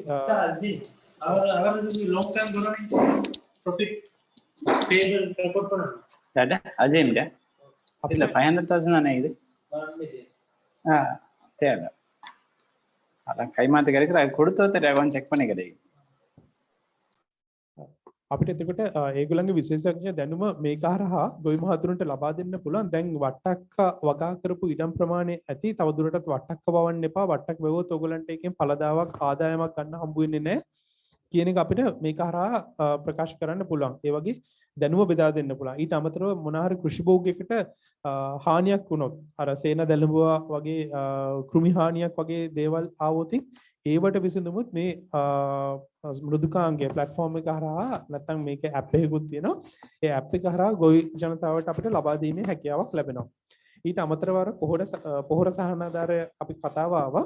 එතකොට අපි මේකේ ඊළඟ පියවර විදිහට දැන් සෙන්ස් ඇග්‍රෝ ආයතනයත් මෙතන අපිත් එක්ක ඉන්නවා මේ ක්‍රියාදාමයේ අත්වල බැඳගෙන. ඒතර ඒ ආයතනයත් එක්ක අපි බලනවා එතුමා විස්තර කරයි කොහොමද කියලා ඉස්සරහට පස්සේ soil moisture කියන soil condition එක බලලිවල NPK කොච්චර අවශ්‍යද කියලා ඒ අවශ්‍ය කරන පොහොර ප්‍රමාණය විතරක් වගාවට යොදන විදිහට වැඩපිළිවෙලක් අපි දෙවෙනි අදියරේ සකස් කරගෙන යනවා.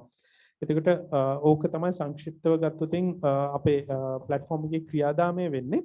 එතකොට තව දෙයක් කියන්න ඕනේ දැන් මේක කරගෙන යනකොට අපි මහවැලි අධිකාරිය ටැමප් ආයතනත් එක්ක එකතු වෙලා අපි තඹුත්තේගම ප්‍රදේශයේ මහවැලි H කලාපේ තමයි අපි පයිලට් ප්‍රොජෙක්ට් එක අපි ක්‍රියාත්මක කරන්න අපි ගියේ. එතකොට අපි ගියා අර බන්දුල නිසංග මහත්තයා කිව්වා වගේ අතරමැදියෝ මේකට වටිනාකමක් එකතු කරන්නේ නොමැතිව යම්කිසි මුදලක් අය කරගන්න තත්ත්වයක් තමයි අපිත් අත්දැක්කේ. අපි තමුත්තේගම ආර්ථික මධ්‍යස්ථානයට ගියා. ඊට පස්සේ මහවැලි H කලාපේ ගොවි මහත්තුරු හම්බ වෙන්න තිබ්බා අපේ ව්‍යාපෘති තිබ්බා අපේ කියන්නේ මීටින්ග්ස් තිබ්බා අපේ knowledge sharing sessions තිබ්බා. ඒතර ඒකට ගිහිල්ලා අපි ඒගොල්ලන්ගේ අත්දැක්කා මේ ගොවියන්ගේ ගැටලු මොනවාද සහ ඒ විකුණුම් ක්‍රියාවලිය සිද්ධ වෙන ආකාරය. ඒතර ඒකෙදි දැකලා තමයි අපි එක කෘෂිකර්ම අමාත්‍යාංශයත් එක්කත් අපි කතා බහ කළා. අපි ඊට පස්සේ ගත්ත මේ තඹුත්තේගම ආර්ථික මධ්‍යස්ථානයේත් අපි පයිලට් ප්‍රොජෙක්ට් එකක් විදිහට යමු කියලා. ඒකේ අගය වැඩි කරලා මේ සැපයුම් දාමේ අගය යම්කිසි අගයක් ඒකට එකතු කරලා අතරමැදියෝ විදිහට මේ වැඩක් කරලා යම්කිසි මුදලක් අය කරගන්න ක්‍රමවේදයක් සකස් කරමු කියලා. ඒතර අපි ඒ පැත්තත් යනවා. ඊට අමතරව මේකෙදි තිබ්බ දැන් ගොවියන්ගේ සාක්ෂරතාවය පිළිබඳ පොඩි ගැටලුවක් තිබ්බ. අර ස්මාර්ට්ෆෝන් භාවිතයේ අවමය මේ පොඩි අඩුපාඩුවක් තිබ්බ. ඒක දැන් මේ ඔන්ලයින් ක්ලාසස් ළමයින්ගේ ඔන්ලයින් ක්ලාසස් එක පොඩි ප්‍රවණතාවයක් දක්නට ලැබෙනවා ගොවි මහතුරු අතර. එතකොට අපි බැලුවේ ඒගොල්ලොන්ගේ ඒ නොලෙජ් එක වැඩි කරන්න අපි ප්ලැට්ෆෝම් එක හරහා පොඩි පහසුවක් සැලසුවා. ඒකේ ගොවි මහත්තුරුන්ට කෙලින්ම මේ මෘදුකාංගයට අවතීර්ණ වීමේ හැකියාව ටිකක් මදිකමක් තියෙනවා. ඒගොල්ලන්ගේ කියන්නේ දැනුම ටිකක් මදිකමක් තියෙනවා නම් මේ ඩිජිටල් මෙවලුම් සම්බන්ධව අපි අතරමැදියෙක් දැම්ම. අතරමැදියෙක් කියන්නේ සහායකයෙක්. ඒතර ඒ සහායකයා ගොවි සංගමේ මේ ටෙක්නොලොජි අලුත් ඩිජිටල් කරණය නැත්නම් ඇප්ලිකේෂන් පිළිබඳ දැනුම තියෙන පුද්ගලයෙක් වෙන්න පුළුවන්. නැත්නම් මහවැලි නිලධාරීනුත් අපි මේකට සම්බන්ධ කරගත්තා. මොකද මහවැලි නිලධාරීන්ගේ ලොකු උනන්දුවක් අපි දැක්කා අපේ කාර්යභාරය කෙරෙන අතරතුරේදී. ඒගොල්ලෝ ගොවි ජනතාව අතරට යනවා, ගිහිල්ලා ගොවියොත් එක්ක කතා කරනවා. ගොවියාගේ ළඟම හිතවතා විදිහට ඉන්නේ. මොන හරි ප්‍රශ්නයක් වුණොත් ඒ ගොවි මහතුරු ඒ නියෝජිත මහත්මයාට ඒ කියන්නේ නැත්නම් නිලධාරියාට තමයි කියන්නේ අපිට වගාවේ මෙහෙම ප්‍රශ්න තියෙනවා කියලා. ඒතර ළඟම සම්බන්ධතා පුද්ගලයා විදිහට අපි මේ මහවැලි නියෝජිතයන් අපි දැක්කා. ඒතර අපි ඒගොල්ලෝ මේ ප්ලැට්ෆෝම් එකේ නියමුවන් විදිහට අපි පත් කරලා ඒතර ඒගොල්ලෝ හරහා ගොවියන්ට සහයෝගයක් දක්වන්න කතා කරගත්තා. ඒගොල්ලන්ග ප්ලැට්ෆෝම් එකට ඔන්බෝඩ් කරගන්න. ඊට පස්සේ ඒගොල්ලන්ගේ නිෂ්පාදන මේ ප්ලැට්ෆෝම් එකට ඔන්බෝඩ් කර ගැනීමේදී මොන හරි ප්‍රශ්න આવොත් ඒක निराකරණය කළ සහයෝගයක් දක්වන්න. ඊට අමතරව ඒගොල්ලන්ට ඕඩර් එකක් આવොත් දැන් මිලදී ගැනීමක් සිද්ධ වෙනකොට ඒගොල්ලන්ට ඕඩර් එකක් විදිහට තමයි මේ ප්ලැට්ෆෝම් එක හරහාමයි එන්නේ. ඒතර ඒ ඕඩර් එකේදී ඒක පහසුකම සලසා දෙන්නත් අපි ඒ නියෝජිත මහත්වරු එකතු කරගෙන කතිකාවතක් ගියා. ඒතර අපි මුලින්ම දැන් පයිලට් ප්‍රොජෙක්ට් එක විදිහට මහවැලි H කලාපේ වැඩපිළිවෙලක් යනවා. ඊට අමතරව තමුත්තේගම ආර්ථික මධ්‍යස්ථානයත් එක්කත් එකතු වෙලා අපි වැඩපිළිවෙලක් යනවා. ඊට අමතරව අනෙකුත් ආර්ථික මධ්‍යස්ථානවල එක්කත් අපි සාකච්ඡා එක වටයක් පවත්වලා තියෙනවා. අපි ඉදිරියට මේක ලංකාව පුරා ව්‍යාප්ති කරගෙන ලංකාව පුරාම ඉන්න ගොවීන්ට සෙතක් සලසන ආකාරයට සහ ඊට පස්සේ පාරිභෝගිකයාට හොඳ මිලකට කියන්නේ පහසු මිලකට එළවලු සහ පළතුරු ලබා ගැනීමේ හැකියාවක් වෙන විදිහට තමයි මේ platform එක ඉදිරිපත් කරන්න අපි බලාපොරොත්තු වෙන්නේ. බොහොම ස්තුතියි. මම හිතන්නේ දීර්ඝ විස්තරයක් පැහැදිලි කිරීමක් කරා. මෙතෙන්දී වැදගත් කාරණා දෙකක් මම කියවිච්ච දේ නැවත මතු කරන්න ඕන. ඇත්තටම උතුමා කිව්වා වගේ අපි එකට කියනවා අර මේ ගොවි පොලේ සිට නිෂ්පාදනයේ අවසාන පාරිභෝගිකය දක්වා එන අතර ගමන් කරන දුරේදී අර අනවශ්‍ය පුද්ගලයෝ අනවශ්‍ය ක්‍රියාවලින් මැදිහත් වීම කියන එක ලංකාවේ ඒක බොහොම ප්‍රබල කාරණයක්. ඔකට අපි කියනවා මේ අර ෆාම් එකේ ගොවි පොලේ සිට පිඟාන දක්වා තියෙන දුර කියන එක. ඒක දිග්ගැස්වීම නිසා අපි ඒකට පසුවස්සනු හානි වීම වගේම ගොවියටත් අසාධාරණයක් පාරිභෝගිකයටත් අසාධාරණයක් වෙනවා. ඒ වගේම තව වැදගත් කාරණයක් මතු කරේ මේ අධ්‍යාපනය සම්බන්ධ කාරණේදී ලංකාවේ ජනතාව හැසිරිච්ච විදිහ, ඒ කියන්නේ ඇත්තම කියනවා නම් අවශ්‍යතාවයක් ඇති වුණොත් ඒ වෙනුවෙන් සූදානම් වෙන්න ජනතාව ලෑස්ති කියන එක. ඉතින් කොහොම වුණත් මේ පෞද්ගලික අංශයේ සහයෝගය නැතුව රජයේ හෝ මහවැලි අධිකාරියෝ හෝ වෙනත් රජයේ දෙපාර්තමේන්තු හෝ ඉට ආයතනයට හෝ පමණක් මේ රටේ මේ වගේ ක්‍රියාවලියක් කරන්න බෑ. ඉතින්දී වැදගත් කාර්යයක් කරන ආයතනයක් තමයි මේ ඩයලොග් ආයතනය. මම දන්නවා කෘෂිකම් දෙපාර්තමේන්තුව, අපනයන කෘෂිකම් දෙපාර්තමේන්තුව ඒ වගේ රාජ්‍ය ආයතන සම්බන්ධ කරගෙන ගොවි මිතුරු ඇප් එක මම හඳුන්වලා දීලා අද වෙනකොට සැලකිය යුතු සාර්ථකත්වයක් අත්පත් කරගෙන තියෙනවා. ඉතින් මම කැමතියි ඩයලොග් ආයතන වෙනුවෙන් ශ්‍රීනාත් මහත්මයාගෙන් දැනගන්න මේ කොහොමද මේ ඒ යෙදුම කොයි වගේ යොදවලා තියෙන්නේ, ඒක ඉදිරියේදී කොයි පැතිවලටද ප්‍රසාරණය කරන්න බලාපොරොත්තු වෙන්නේ කියන එක. බොහොම ස්තුතියි අවස්ථාවට. මම එතනට එන්න කලින් මම පොඩ්ඩක් පැහැදිලි කරන්නම් ඒ ඩයලොග් ආයතනය කුෂ්කර්ම අංශයට සම්බන්ධ වුණේ කියලා. ඔය සියලු දෙනාම දන්නා ඩයලොග් කියන්නේ දුරකථන සේවා සපයන ආයතනයක්. අපිට වෙළඳ පොලෙන් 50% විතර ප්‍රමාණයක් තියෙනවා. ග්‍රාහකයන් ලක්ෂ 10කට වඩා වැඩි ප්‍රමාණයක් ඉන්නවා. හැබැයි අපි අඳුනගෙන තියෙනවා ඒ සියලු දෙනාම තාක්ෂණ මේ සියලුම අංශවල තාක්ෂණ හරි විදිහට ගිහිල්ලා නැහැ. සමාන අංශ තියෙනවා තාක්ෂණ ඉතාමත් අඩුවෙන් ගිහිල්ලා තියෙන්නේ. එහම අංශය තමයි ওই කුෂිකාර්ම කියන අංශය. ඉතින් ආයතන හැටියට අපිට ආයතන වගකීම් තියෙනවා තාක්ෂණය ඒ වගේ නොගිය අංශ වලට තාක්ෂණය අරගෙන යාමට. එවැනි වගකීම තමයි අපි මේ ඉටු කරන්නේ. අපි මේ 2015 දී පටන් ගත්තේ ගොවි මිතුරු කියන සේවාව. අපි මුල් හරි දැනුම් ගත්තා කුෂිකාර්ම අංශයේ තාක්ෂණ ඉතාමත් අඩුයි, දුරකථන භාවිතය ඉතාමත් අඩුයි. දුරකථන තිබ්බට දුරකථන ෆෝන් එක කෝල් එක ආන්සර් කරන්න යූස් කරාට SMS එක පාවිච්චි කරන්න යූස් කරාට වෙන දේවල් වලට භාවිත කරන්නේම නැහැ. data යූස් කරන්නේ ප්‍රමාණය අඩුයි. ඉතින් අපිට තාක්ෂණ අරගෙන පුළුවන් මෙවලමක් විදිහට තමයි මේ ගොවි මිතුරු සේවාව අපි පටන් ගත්තේ. 2015 දී ගොවියන්ට උපදෙස් ලබා දෙන සේවාව විදිහට පටන් ගත්ත මේ ගොවි මිතුරු සේවාව අවුරුදු 5කට පස්සේ ලක්ෂ 8ක් විතර ගොවි මහතුරු දැන් සම්බන්ධලා සිටිනවා. එක දිනයක් ඕනම දවසක් ගත්තොත් එහෙම එක දවසකට ලක්ෂ 3මාරක් විතර ගොවි මහතුරු ඒ සේවය ලබා ගන්නවා. ඒක කෝල් කරලා ගන්නවා නැත්නම් ඒක ඇප් එක යූස් කරලා ගන්නවා. දැන් අපි මේ තාක්ෂණයේ දීලා ඉවරලා අපි බැලුවා ඊපස්සේ රිසර්ච් එකක් කරලා කොහොමද කට්ටිය මේක යූස් කරන්න කියලා. ඒකෙන් අපි ආපු තොරතුරු තමයි 60ක් නිතර භාවිත කරන කට්ටිය. අපේ කට්ටිය කියනවා පවර් යූසර්ස්ලා කියලා. ඒ නිතර භාවිත කරන කට්ටියකින් 40%ක්ම සඳහන් කරලා තිනවා ඒගොල්ලෝ ඒ තොරතුරු පදනම් කරගෙන පොහොර හරි නැත්නම් කුමින් ආශක හරි 60කින් අඩු කරා කියලා. කියන්නේ හරි තොරතුරු ලැබුණොත් ඒ හරි කුෂිකර්ම පිළිවෙත් ගියොත් එහෙම ඒ කට්ටියට 60ක් භාවිතය අඩු කරලා කුෂිකර්මය කරන්න පුළුවන් කියලා ඔප්පු කරලා තියෙනවා. ඒකෙන් 27ක් සඳහන් කරලා තියෙනවා ඒගොල්ලන්ගේ හාවස්ට් එක ඒගොල්ලන්ගේ අස්වැන්න වැඩිවීමක් සිදු වුණා කියලා. එහෙම කරලා තාක්ෂණයේ භාවිතය නිසා ඒගොල්ලන්ගේ ජීවිත වෙනස් වෙච්ච විදිහක් උදාහරණ කිහිපයක් තමයි ඒ. දැන් අවුරුදු 5කට පස්සේ දැන් අපි තවත් මේක දැන් දික් කරලා තියෙනවා මේ IoT කියන්නේ තාක්ෂණ භාවිත කරලා කුෂිකර්ම ඔටෝමේෂන් ස්වයංක්‍රීයකරණය සිදු කිරීමට. තව අපි මාකට් කනෙක්ටිවිටි ප්ලැට්ෆෝම් දැන් ඩෙවලොප් කරලා තියෙනවා. දැන් අපි ඒක ඩෙවලොප් කරලා ට්‍රයල් කරලා ඔක්කොම තියෙන්නේ මහවැලිගත් එක්ක එකතු වෙලා. දැන් ඒක ඊළඟ මාසේ ඉඳලා සියලු ගොවි මහතුරුන්ට ඒක අත්විඳින්න පුළුවන්. ඒක මාර්ගයෙන් ගොවි මහතුරුන්ට තමන්ගේ නිෂ්පාදන ආයෝජනය කිරීම සඳහා සුදුසු මාර්ගයක් දැන් සැකීමෙන් පවතිනවා. මම මේ දැන් ශ්‍රීනාත් මහත්මයාගෙන් තව දෙයක් දැනගන්න කැමතියි. දැන් ගොවි මිතුරු ඇප් එකේ දැන් අපි දන්නවා දැන් මේ තාක්ෂණය කියන දේ වේගයෙන් වෙනස් වෙනවා.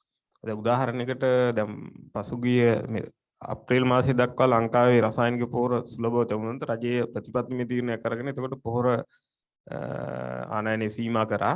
එතකොට ඒකත් එක්ක පෙළඹවීමක් තියෙනවා කාබනික කෘෂිකර්ම ඒ වගේ දේවල් වෙනත් වලට යොමු වෙන්නේ කියලා. දැන් එතකොට දැන් ඒ තාක්ෂණයත් වේගයෙන් හඳුන්වලා දිය යුතුයි. එතකොට දැන් ඔබතුමාලගේ වැඩසටහනක් තියෙනවද? ඒ කියන්නේ තාක්ෂණය වෙනස් වෙන විදිහටම මේ ඇප් වල තියෙන මේ කන්ටෙන්ට් එක කියන්නේ අන්තර්ගතේ වේගයෙන් වෙනස් කරන්න එහෙම.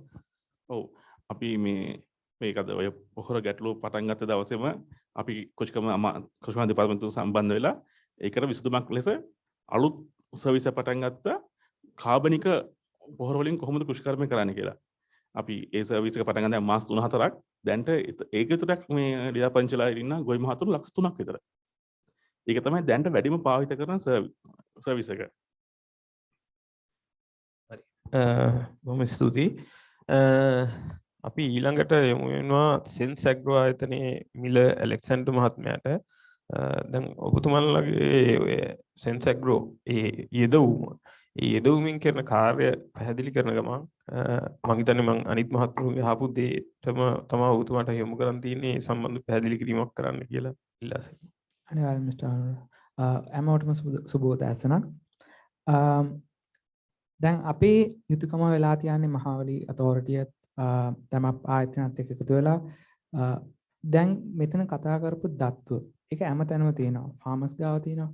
නැත්නම් මහාවලි අතෝරිටිය ගාව තියෙනවා. ඒ වගේම නිලධාරීන් ගාව තියෙනවා. ඉකොනොමික් සෙන්ටර් නැත්නම් ආදිය මධ්‍යස්ථාන වල තියෙනවා. ඒ දත්ව එක තැනකට අරගෙන ඒ දත්ව හරහා අරි තීරණේ අරි වෙලාවට දෙන එක තමයි අපි මේ සෙන්ස් ඇග්‍රෝ ආයතනයෙන් කරන්න හදන්නේ.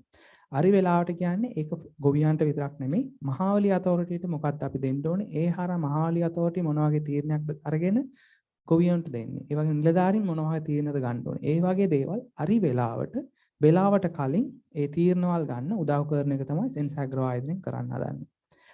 සෙන්ස් ඇග්‍රෝ ආයතනයෙන් පටන් ගත්තේ දැන් දත්ව ගැන අපි කතා කරලා දත්ව මොකුත් නැතුව තමයි පටන් ගත්තේ. මම පස්වෙනි පරපුරේ ගොවියෙක්.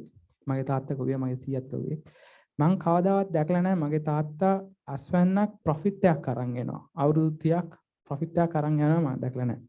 එයා මිස්ටේක් ගොඩක් කරනවා. දැන් ඉගෙනගෙන උපාධියක් ගත්ත ගමන් මට තේරෙනවා එයා කවදාවත් පොතක් තියාගෙන නැහැ මං කොච්චරක් වියදම් කරනවද මගේ ෆාම් එකට කියලා. ඒ වියදම් කරපු ගාන මට අස්වැන්න මාස 3මාරෙන් ගන්න පුළුවන් නම් මාස 3මාරට ඒ ගාන මට ගන්න පුළුවන් ගොවිතමක්ද මං කරන්නේ. අරි ක්‍රොප් එකක්ද නැත්නම් මේ කන්නට අරි බීජයක්ද මං අරගෙන තියන්නේ. ඒ වගේ තීරණවල් මොකුත් නැතුව අවුරුදු 3000ක් අපි ගැන අපි මුදුන් මිත්තගෙන් ගෙනාපු ඒ තීරණ තමයි දැනුත් අපි අරගෙන ඉන්නේ. ඇයි අපේ තාත්තා අක්කරයක ලංකාවේ ටොන් 2ක් ගන්නකොට වී වලින් සවුත් කොරියාව වල කොහොමද ඒ අක්කරයටම ටොන් 6ක් ගන්න පුළුවන් වෙන්නේ? එතන තියෙන මැද තියෙන ලොකුම දේ තමයි අරි තීරණේ මොකද්ද කරන්න ඕනේ කියන තීරණවල් අරි වෙලාවට ගන්න එක. සෙන්ස් ඇග්‍රෝ ආයතනෙන් එතනින් පටන් ගත්ත එකක්. අපේ තාත්තට සපෝට් කරන්න කියලා පටන් ගත්ත එකක්. අපේ තාත්තා වගේ ඉන්න ලංකාව පුරා ඉන්න මිලියන 7කට සපෝට් කරන්න පටන් ගත්ත එකක්. දැන් රටවල් 7ක සම්මානලාභී ඇප් එකක් තමයි ඇප්ලිකේෂන් එකක් තමයි සෙන්ස් ඇග්‍රෝ කියන්නේ. ලංකාවේ මෙන් පටන් ගත්ත මේ ව්‍යාපෘතිය දැන් අගේ දාම ගැන කතා කරා. farm to plate ඔය කිව්වාගේ farm to plate කියන මේ complete අගේ දාම chain එකෙන්ම තීරණවල් 64ක් ගන්න ඕනේ වෙලා තියෙනවා ලෝකෙ පුරා කොහේ ගොවිතමක් කරත් තීරණවල් 64ක් ගන්න ඕනේ. කොයි වෙලාවටද මොන බීජද තෝරගන්න ඕනේ අන්තිමට කවදාද මං අස්වැන්න ගන්නෙ අස්වැන්න කාටද දෙන්නේ මේ වෙනකන් තීරණවල් 64ක් ගන්න ඕනේ. මේ තීරණවල් 64න් මිනිමම් තීරණවල් 40ක්වත් සෙන්ස් ඇග්‍රෝ ආයතනෙන් දැන් ලංකාවේ ඉන්න ෆාමර්ස්ලාට අරි වෙලාවට දෙන්න පුළුවන්. උදාහරණ තුනක් මම ගන්නම්. මේ කන්නේට මම මොකද්ද තීරණය ගන්නෙ මොකද්ද මම අස්වැන්න කරගන්නේ කියලා. දැන් දිනේෂ් කිව්වා වගේ හෙළවෙරු එකෙන් දැන් අපි හැම අවුරුද්දෙම මූණ දෙනවා වට්ටක්ක ඕවර් ප්‍රොඩක්ෂන්. රුපියල් පාට 4ට යනවා. නැත්නම් පාර දිගේ දාලා තියෙනවා. අලින්ට කන්න දෙනවා. මේක වෙන්නේ මං දන්නේ ගොවියෙක් ඇටින් මං දන්නේ මං අවට ගොවියෙක් කොච්චර දෙනෙක් අක්කර කොච්චරක් වට්ටක්ක වවනවාද? මාකට් එකේ දැන් තඹුත්තේ ගම නැත්නම් දඹුල්ල ආර්ථික මධ්‍යස්ථානයේ මේ කන්නට ටොන් කොච්චරක් ඕනේ වෙනවද? මේ ගැන කිසි අවබෝධයක් නැතුව මගේ තාත්තා ගාවේ වට්ටක්ක මමත් කමවන්නේ වට්ටක්ක කියලා තීරණයක් ගන්න එක තමයි ලොකුම ප්‍රශ්නේ. අපි මේ ආර්ථික මධ්‍යස්ථානයේ දැන් තියෙන ඉල්ලුම මාස 3මාරෙන් ගොවිතැන් අවස්ථාවක් අස්වැන්නක් ගන්නවා නම් මොකද්ද දැන් කරොත් මාස 3මාරෙන් ඔයගලන්ට හරි ගාණක් ගන්න පුළුවන් ක්‍රොප් එක මොකද්ද? ඒ ක්‍රොප් ෆෝකාස්ටිං කියන තැනට අපි මේ දත්තු අරගෙන එන්න පුළුවන්. පළවෙනි තියෙන්නේ. මැද යනකොට දැන් දවස් 3ක් ඊළඟ වයින්ඩ යනවා. දවස් 3ක් වයින්ඩ යනවා නම් මං අද පලිබෝජකයක් නැත්තම් ෆර්ටිලයිසර් රෙපෝර්ට් දැම්මොත් එහෙම දවස් 3ක් කන්ටිනියස්ලි වැස්සොත් එහෙම ඒක ඔක්කොම ගෙවිලා යනවා. ඒක මට දවස් 3කට කලින් දැනගන්න පුළුවන් නම් ඒට අනිද්දා වැස්සක් එනවා ලොකු වැස්සක් එනවා මං අද පෝර දැම්මොත් ඉවරයි.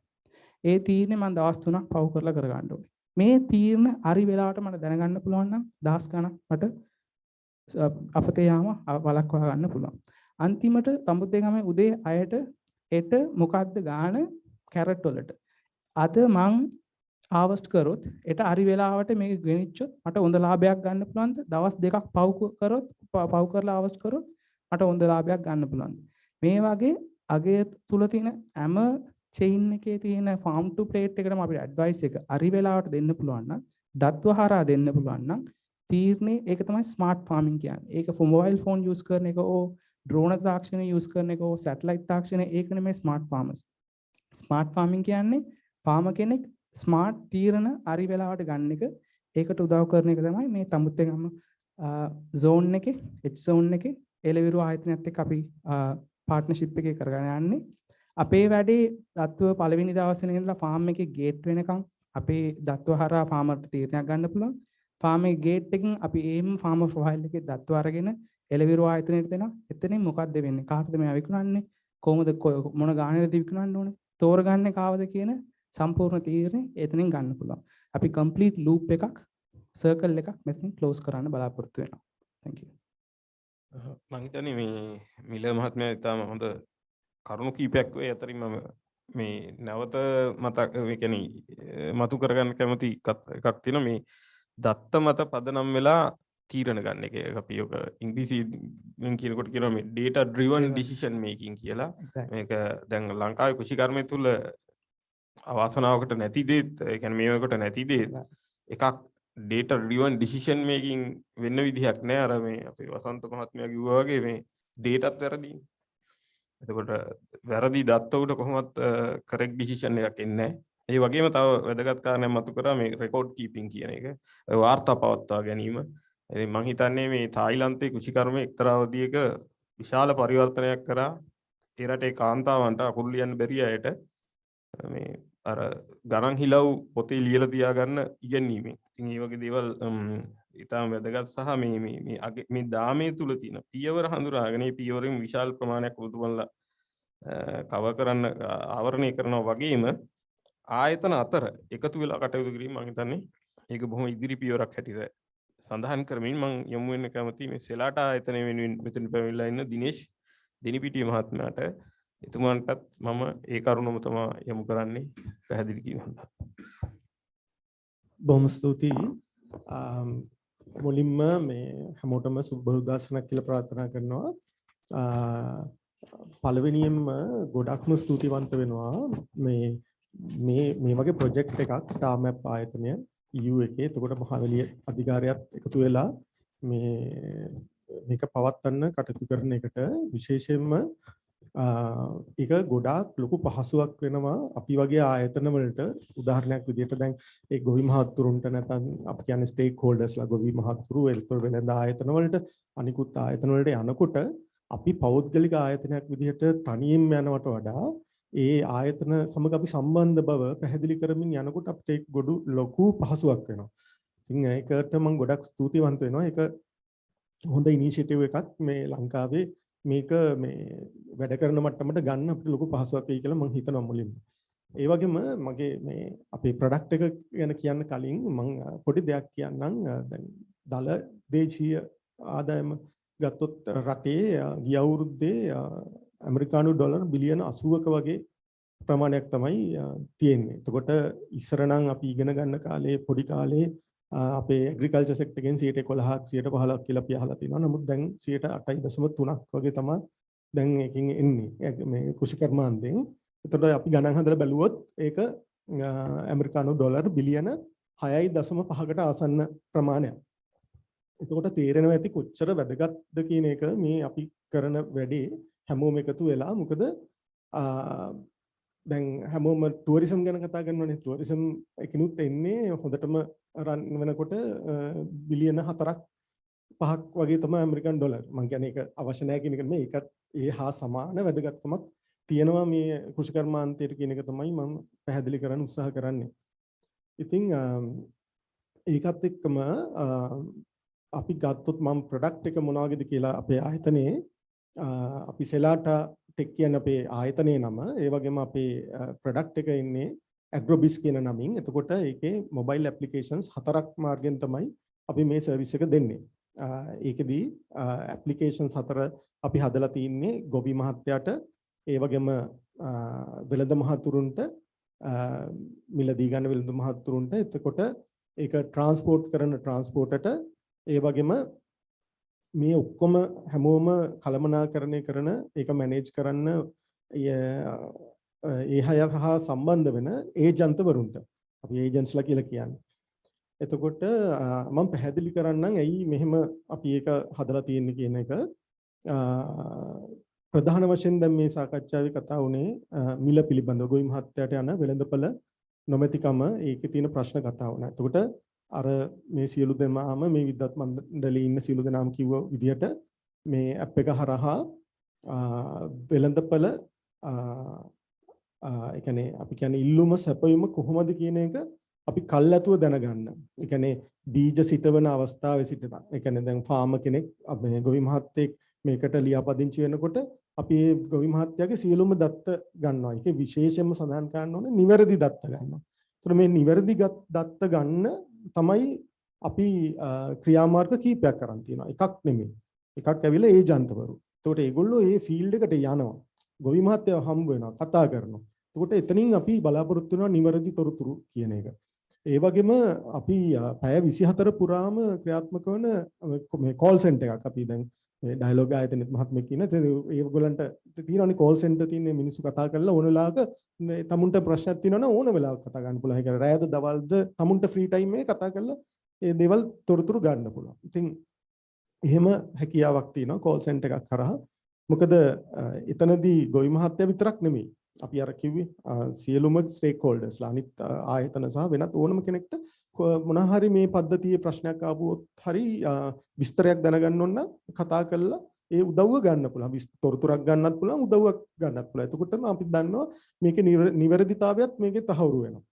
එතකොට මේ ක්‍රියාදාමයේ යනකොට ඒ කියන්නේ බීජ සිටවන තැන සිට අර තනි වචනෙන් කිව්වා farm to plate කියන එක. ඉතින් ඒ මම නැවත පැහැදිලි කරන්න උත්සාහ කරන්නේ ඒ ක්‍රියාදාමයේ ඒ process එක යන හැම අවස්ථාවකදීම මේ ඒජන්තවරුන්ගේ මේ සහභාගීත්වයෙන් කෝල් සෙන්ටර් එකේ මැදිහත් වීමෙන් සහ මේ අපේ පද්ධතිය, ඒ කියන්නේ අපි මේ කම්පියුටරයිස් සිස්ටම් එකක් ඇතුලේ රන් වෙනවනේ. එතකොට ඒක මාර්ගෙන් අපි මොනිටර් කරනවා මේවැය තියෙන මේ අපිට බලන්න පුළුවන් මේ දත්ත හරහා මේ මහතුරුන්ටත් ඒක දන්නවා හොඳටම මේ අපි බලනවා ඒකේ නිවැරදිතාවය. ඒ කියන්නේ මොන හරි ප්‍රශ්නයක් කොහේ හරි මේ process එකේ හිර වෙලා තියෙනවා නම් ඇයි හිර වුනේ, මොකද්ද වෙලා තියෙන්නේ කියලා අපි ඒගොල්ලන්ට කෝල් එකක් දීලා කතා කරලා නැත්නම් අපි නියෝජිතෙක් එතනට යවලා අපි ඒකේ නිවැරදිතාවය සහ ඒකේ කාර්යක්ෂමතාවය අපි පාලනය කරනවා. ඉතින් මෙහෙම කරගෙන යනකොට පළවෙනියෙන්ම ආරම්භක අවස්ථාව එහෙමයි වෙන්නේ. ඒ වගේම දැන් නිවැරදි තොරතුරු විශාල ප්‍රමාණයක් ඔයගොල්ලන්ට තේරෙන ඇති එකතු වෙනවා. අපි මාස 6ක් යනකොට, අවුරුද්දක් යනකොට, අවුරුදු 2ක් යනකොට විශාල ප්‍රමාණයක් තොරතුරු එකතු වෙනවා. එතකොට මේ කොච්චර ප්‍රමාණයක් එකතු වෙයිද කියලා කිව්වොත් සාමාන්‍යයෙන් ඒ කියන්නේ මේ අපි හැමෝම එකතු වෙලා ඉන්නේ මේ ලංකාවේ ගොවි මහත්තුරු ඉන්නවා මිලියන 2ක්, ලක්ෂ 20ක්. එතකොට මේකෙන් හෙක්ටයාර් 2කට වඩා අඩුවෙන් වවන අය ඉන්නවා මිලියන 1.6ක්. ඉතින් ඕක තමයි ඉතින් අපි ටාගට් කරන මේ ගෲප් එක. ඉතින් හිතන්න කොච්චර තොරතුරු ප්‍රමාණයක් අපිට ගන්න පුළුවන්ද ඒක ඇනලයිස් කරලා කොච්චර දේවල් අපිට තීරණ ගන්න පුළුවන්ද කියන එක. ඉතින් මම නැවත උදාහරණ සහිතව පැහැදිලි කරන්න යන්නේ නැහැ. මොකද අර වට්ටක්ක ගොවිතැනේදී සහ ඒ අන්නසි වගාව ඒ මිල පිළිබඳ ප්‍රශ්න කොච්චරක් මේ නාස්තියක් වෙනවද කියන එක. ඒතකොට නාස්තිය ගත්තොත් එහෙම දැන්ට සංගණන වලින් තියෙන 35% අපේ ලංකාවේ නිෂ්පාදනය නාස්ති වෙනවා කියන එක. එතකොට 135ක වැලියු එක හදලා බැලුවොත් කොච්චර බිලියන ගාණක්ද කියන එක අර 6.5 බිලියන් US ඩොලර්ස් නේ. ඒතකොට 135 නාස්ති නම් එහා සමාන ප්‍රමාණයක් අපි නාස්ති කරගන්නවා. ඉතින් ඒ වගේ. ඉතින් ඒ විතරක් නෙමෙයි දැන් අපේ මම පැහැදිලි කරේ මේ ට්‍රේඩින් ප්ලැට්ෆෝම් එකක් එහෙම නැත්නම් වෙළඳපොළ කොහොමද කියන එක තමයි මුලින්ම පැහැදිලි කළේ. ඒකට ගොවි මහත්තයාට තියෙන තව ප්‍රශ්න. දැන් මොබයිල් ඇප් එකක් පාවිච්චි කරනකොට data සමහර ඒරියාස් වල data නැති ප්‍රශ්න. ඒවත් අපිට දැන් මේ අවස්ථාවෙන් මේ පයිලට් ප්‍රොජෙක්ට් එක අපි කරන්නේ මහවැලි වලවේ කලාපෙන්. ඒකට අපි සමහර ඒරියාස් අඳුරගෙන අපි ආයතන දැනුවත් කරලා තියෙනවා. ඒකට තාමත් ආයතනයත් ඒකට ගොඩක් විශාල වශයෙන් මැදිහත් වෙනවා. මේ එතකොට ඒ සර්විස් ප්‍රොවයිඩර්ස්ලා ආයතන තියෙනවා නම් වශයෙන් කියන්න අවශ්‍ය නැහැ. ප්‍රධාන ලංකාවේ මොබයිල් කම්පැනිස් තියෙනවා. ඉතින් ඒ අය දැනුවත් කරලා මම හිතන ICT ආයතනය විශාල වශයෙන්ම මේකට මැදිහත් වෙනවා. එතකොට මේ ඒව දැන් රටේ තියෙන තව ප්‍රශ්නත් විසඳෙනවා. ඒකයි අර මේකට සම්බන්ධ ගොඩක් ප්‍රශ්න විසඳෙනවා. එතකොට දැන් මේ මහත්මයා පැහැදිලි කළා මේ ඩයලොග් ආයතනයේ තියෙන සර්විස් එකක් අර මේ පලිබෝධ සහ වෙනත් මේ කෘෂි කර්මාන්තයට අදාළ මේ ප්‍රශ්න ගොවීන්ට තියෙන ප්‍රශ්න විසඳන එක. ඉතින් ඒතකොට අපේ ඇප් එකේ තියෙනවා මේ ගොවියන්ට එන උවදුරු හරි මොන හරි ගොවිතැනට අදාළ ගැටලු තියෙනවා නම් निराකරණය කරගන්න පුළුවන්. ඒගොල්ලන්ට අර හොට්ලයින් එක තියෙනවා. කතා කරන්න පුළුවන්. නැත්නම් ඉමේජ් එකක් දාලා අපෙන් අහන්න පුළුවන්. ඉතින් අපිත් එක්ක කන්සල්ටන්ට්ස්ලා විදිහට ඒ ආයතන සම්බන්ධ වෙනවා. ඒක පෞද්ගලික ආයතනයකටත් වෙන්න පුළුවන්. නැත්නම් රාජ්‍ය ආයතන තියෙනවා. ඒගොල්ලෝ සම්බන්ධ වෙනවා අපිත් එක්ක. එතකොට මේ ප්‍රශ්නෙත් निराකරණය වෙනවා. එතකොට දැන් මෙතන තව කතා වුණා මේ කාලගුණය දේශගුණය පිළිබඳව තොරතුරු. ඒතර ඒ ආයතන අපිත් එක්ක සම්බන්ධ වුණාම මේ මොබයිල් ඇප්ලිකේෂන් එකේ ඒ තොරතුරු පෙන්වනවා. කල්ැතුව පෙන්වනවා. ඒ කියන්නේ සතියකට කලින් කොහොමද දවස් 3කට කලින් කොහොමද කියන එක ගොවි මහත්තයට දැනගන්න පුළුවන්. ඉතින් ඒ මාර්ගයෙන් ඒගොල්ලන්ට තීරණ ගන්න පුළුවන්. ඉතින් මේකේ තව මම මේ විදිහට තියෙන සියලු ප්‍රශ්න වලට ඇඩ්‍රස් කරන්න අපි සූදානම්. මම උදාහරණ තව කියන්න යන්නේ ඒක අවසන් කරන්න මගේ කතාව මේ සියලුම ප්‍රශ්න එකට එකතු කරගෙන අඳුරගෙන මේ තොරතුරු විශ්ලේෂණය කරගෙන යනකොට පද්ධතිය විසින්ම තව තවත් නිවැරදිභාවය තහවුරු කරනවා. ඒ කියන්නේ ඒක කාලයත් එක්ක තවත් නිවැරදි මට්ටම වැඩි වෙනවා. එතකොට මේක හැමෝටම මේ ඉතාමත් හොඳ සේවාවක් වෙයි කියලා අපි හිතනවා. බොහොම ස්තුතියි. බොහොම ස්තුතියි දෙනිපිටි මහත්මයා. මේ මම හිතන්නේ අර එතුමා මම කලින් කිව්වේ අර 21 වෙනි සියවසේ මේ තොරතුරු තමයි මේ අර එන්ජිම දුවන ඉන්ධනය කියන එක තමයි එතුමා නැවත තහවුරු කරේ. මම මේ පළවෙනි වටේ අවසාන වශයෙන් යොමු වෙන්නේ අතරම මේ වැදගත්ම ආයතනයකට මේ පික්මි ආයතනය. මොකද ඒක මේ පෞද්ගලිකව මට ගත්තොත් මට නම් ගොඩක් වැදගත් ආයතනයක්. මොකද මම එහි නිතර සේවාවන් ලබා ගන්න. ඒ වගේම මම හිතන්නේ මේ රටේ අයටත් ඒ වගේ වෙන්න ඇති. මොකද මීට වැඩිය වෙනස් සේවාවක් කෘෂිකර්ම ශාස්ත්‍රය සම්බන්ධව කියන්නේ ප්‍රවාහන ඒ වගේ දේවල් සේවා සැපීමේ හැකියාවක් තියෙන සහ දැනටමත් ලංකාවේ ඉතාම ප්‍රචලිත ආයතන මේ කසුම් රොඩ්රිගෝ මහත්මයාට මම ආරාධනා කරනවා මේ පික්මි සම්බන්ධ ආයතන වෙනුවෙන් මේ ගැන අදහස් දක්වන්න. බොහොම ස්තුතියි.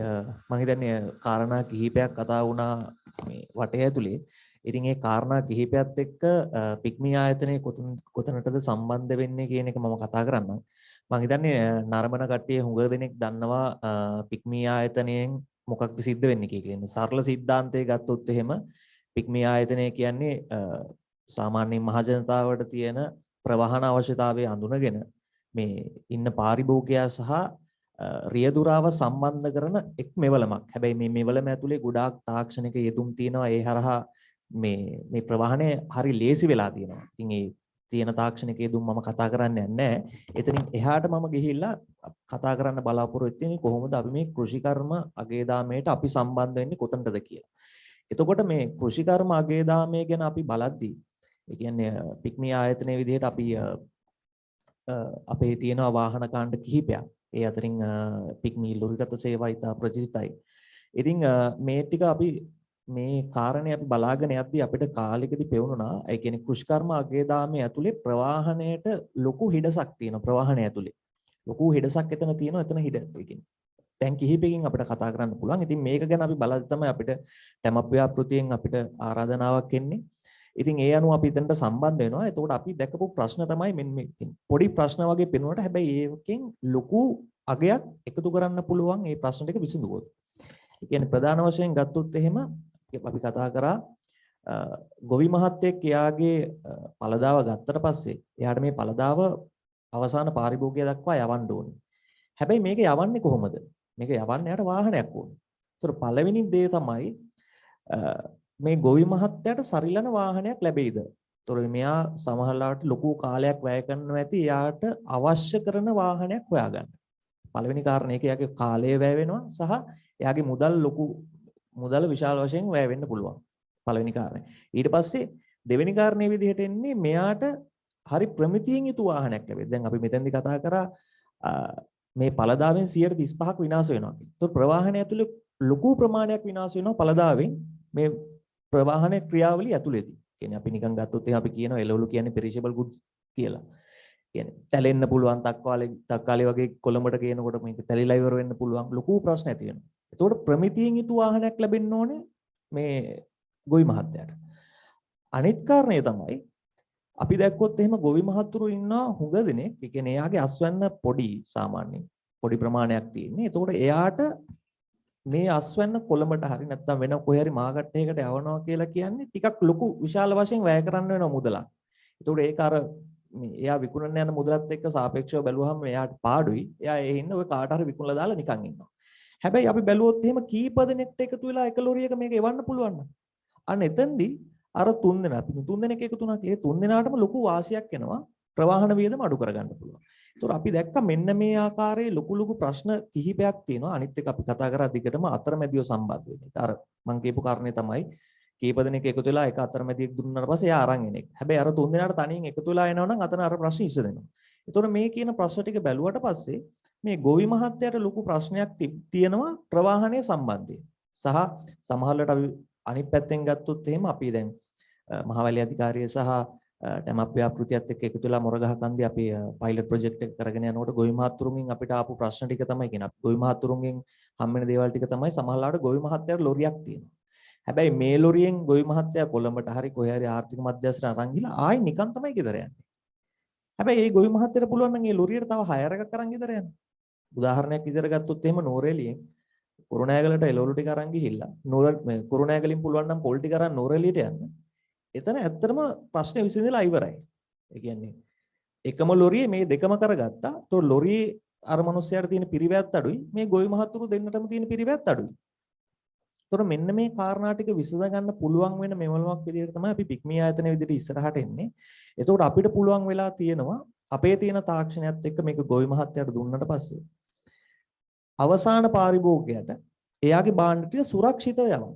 අනිත් කාරණේ විදිහට අපි දැක්කේ ගොඩක් වෙලාවට ගොවි මහත්තයා එයාගේ පළදාවත් අරගෙන අනිවාර්යයෙන්ම මාකට් එකට යනවා. කියන්නේ අවසාන මාකට් එකට යනවා.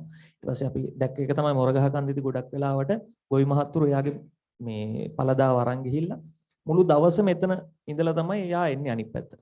ඒතර මේ ගොවි මහත්තයාගේ කාලය අපරාධයි. එතකොට පික්මී ආයතනයත් එක්ක සුරක්ෂිතව එයාට පුළුවන් වෙලා තියෙනවා එයාගේ පළදාව අවසාන මාකට් එකට යවන්න. අවසාන වෙළඳ පොළට යවන්න. සහ එයා යන්න ඕනෙත් නැහැ. මොකද එයාට ඇප් එකෙන් පුළුවන් වෙලා තියෙනවා මේ ජංගම මෘදුකාංගයෙන් පුළුවන් වෙලා තියෙනවා මේ වාහනේ යන්නේ කොහෙද? සහ මේ හයර් එක ඉවර වෙනවාද?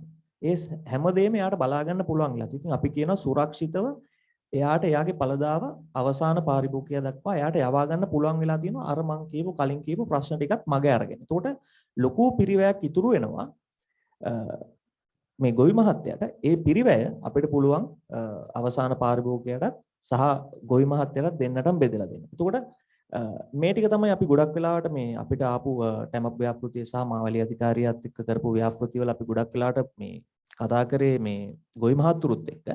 ඒතර මේ ගොවි මහතුරුත් එක්ක කතා කරද්දී අපිට ආපු ප්‍රශ්න කිහිපයක් තියෙනවා. ඒ කියන්නේ කොහොමද මේක විසඳගන්නේ කියන ප්‍රශ්න කියන අපිටත් පොඩි දෙගිඩියාවක් තිබ්බ දැන්. හැබැයි අපිට විශ්වාසයක් තියෙනවා ඒව විසඳෙනවා කියලා ඉස්සරහට කතා කරා වගේ ඩේටා ප්‍රශ්න. කොහොමද data ප්‍රශ්න විසඳන්නේ? එතකොට ඇත්තටම මේ ආයතන කිහිපයක් එකතු වෙලා තියෙන හින්දා අපි හිතනවා ඒක ඉස්සරහට ඒ විදිහටම ඒ කියන්නේ හොඳ ප්‍රතිඵලයක් ඇවිල්ලා ඒක විසඳලා යයි කියලා. අනිත් එක තමයි තියෙන ප්‍රධාන ප්‍රශ්නේ මේක වෙනසක්. ඒ කියන්නේ ගොවි මහත්තයාට අලුත් වෙනසක්.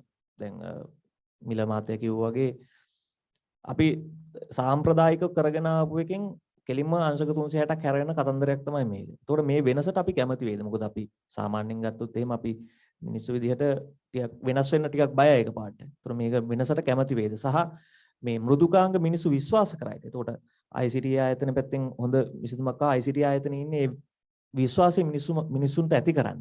එතකොට අපි විශ්වාස කරනවා ඒක මේ මිනිස්සුන්ට ඒ විශ්වාසය ඇති වෙයි කියලා ඉස්සරහට. සහ අර වෙනසට කොහොමද පුරුදු කරන්නේ කියන විතර අපි දන්නවා මහවැලි අධිකාරියත් එක්ක එකතු වෙලා සහ තැමප් ව්‍යාපෘතිය හරහා අපි මොරගහ කන්දේ ගත්තා. ඊට පස්සේ සියලුම පළාත්වල ඊටපු ගොවි මහත්තුරු ඊට පස්සේ නිලධාරීන් මේ හැම දිනාටම අපි පුහුණු සැසිවාරය දුන්නා. එතකොට අපිට පුළුවන් මිනිස්සුන්ට වෙනස ඇති කරන්න විශ්වාසය ඇති කරන්න පුළුවන් වුණා ඒ පුහුණු සැසිවාර හරහා.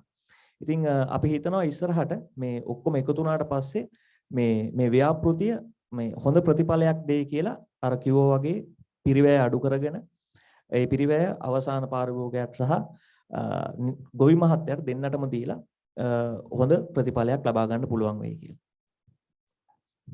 කොහොම ස්තුතියි. මේ මම හිතන්නේ අපි පළවෙනි වටේ සාකච්ඡා කරනවා මෙතනදී මේ කසුන් මහත්මයා කියපු කාරණාවලින් මේ අතන ඔය පෝස්ට් පසුවස්සනු හානිය කියන එක ඒක ප්‍රතිශතයක් හැටියට ගත්තොත් මේක මේ මෑතකදී මේ පාර්ලිමේන්තුවේ අර මේ ගැන වෙනම කමිටි එකක් දාලාත් කතා කරලා දුන්නා. සාමාන්‍යයෙන් 30ක 40ක විතර විශාල හානියක්. ඒක මේ ආකාර දෙකකින් සිද්ධ වෙනවා.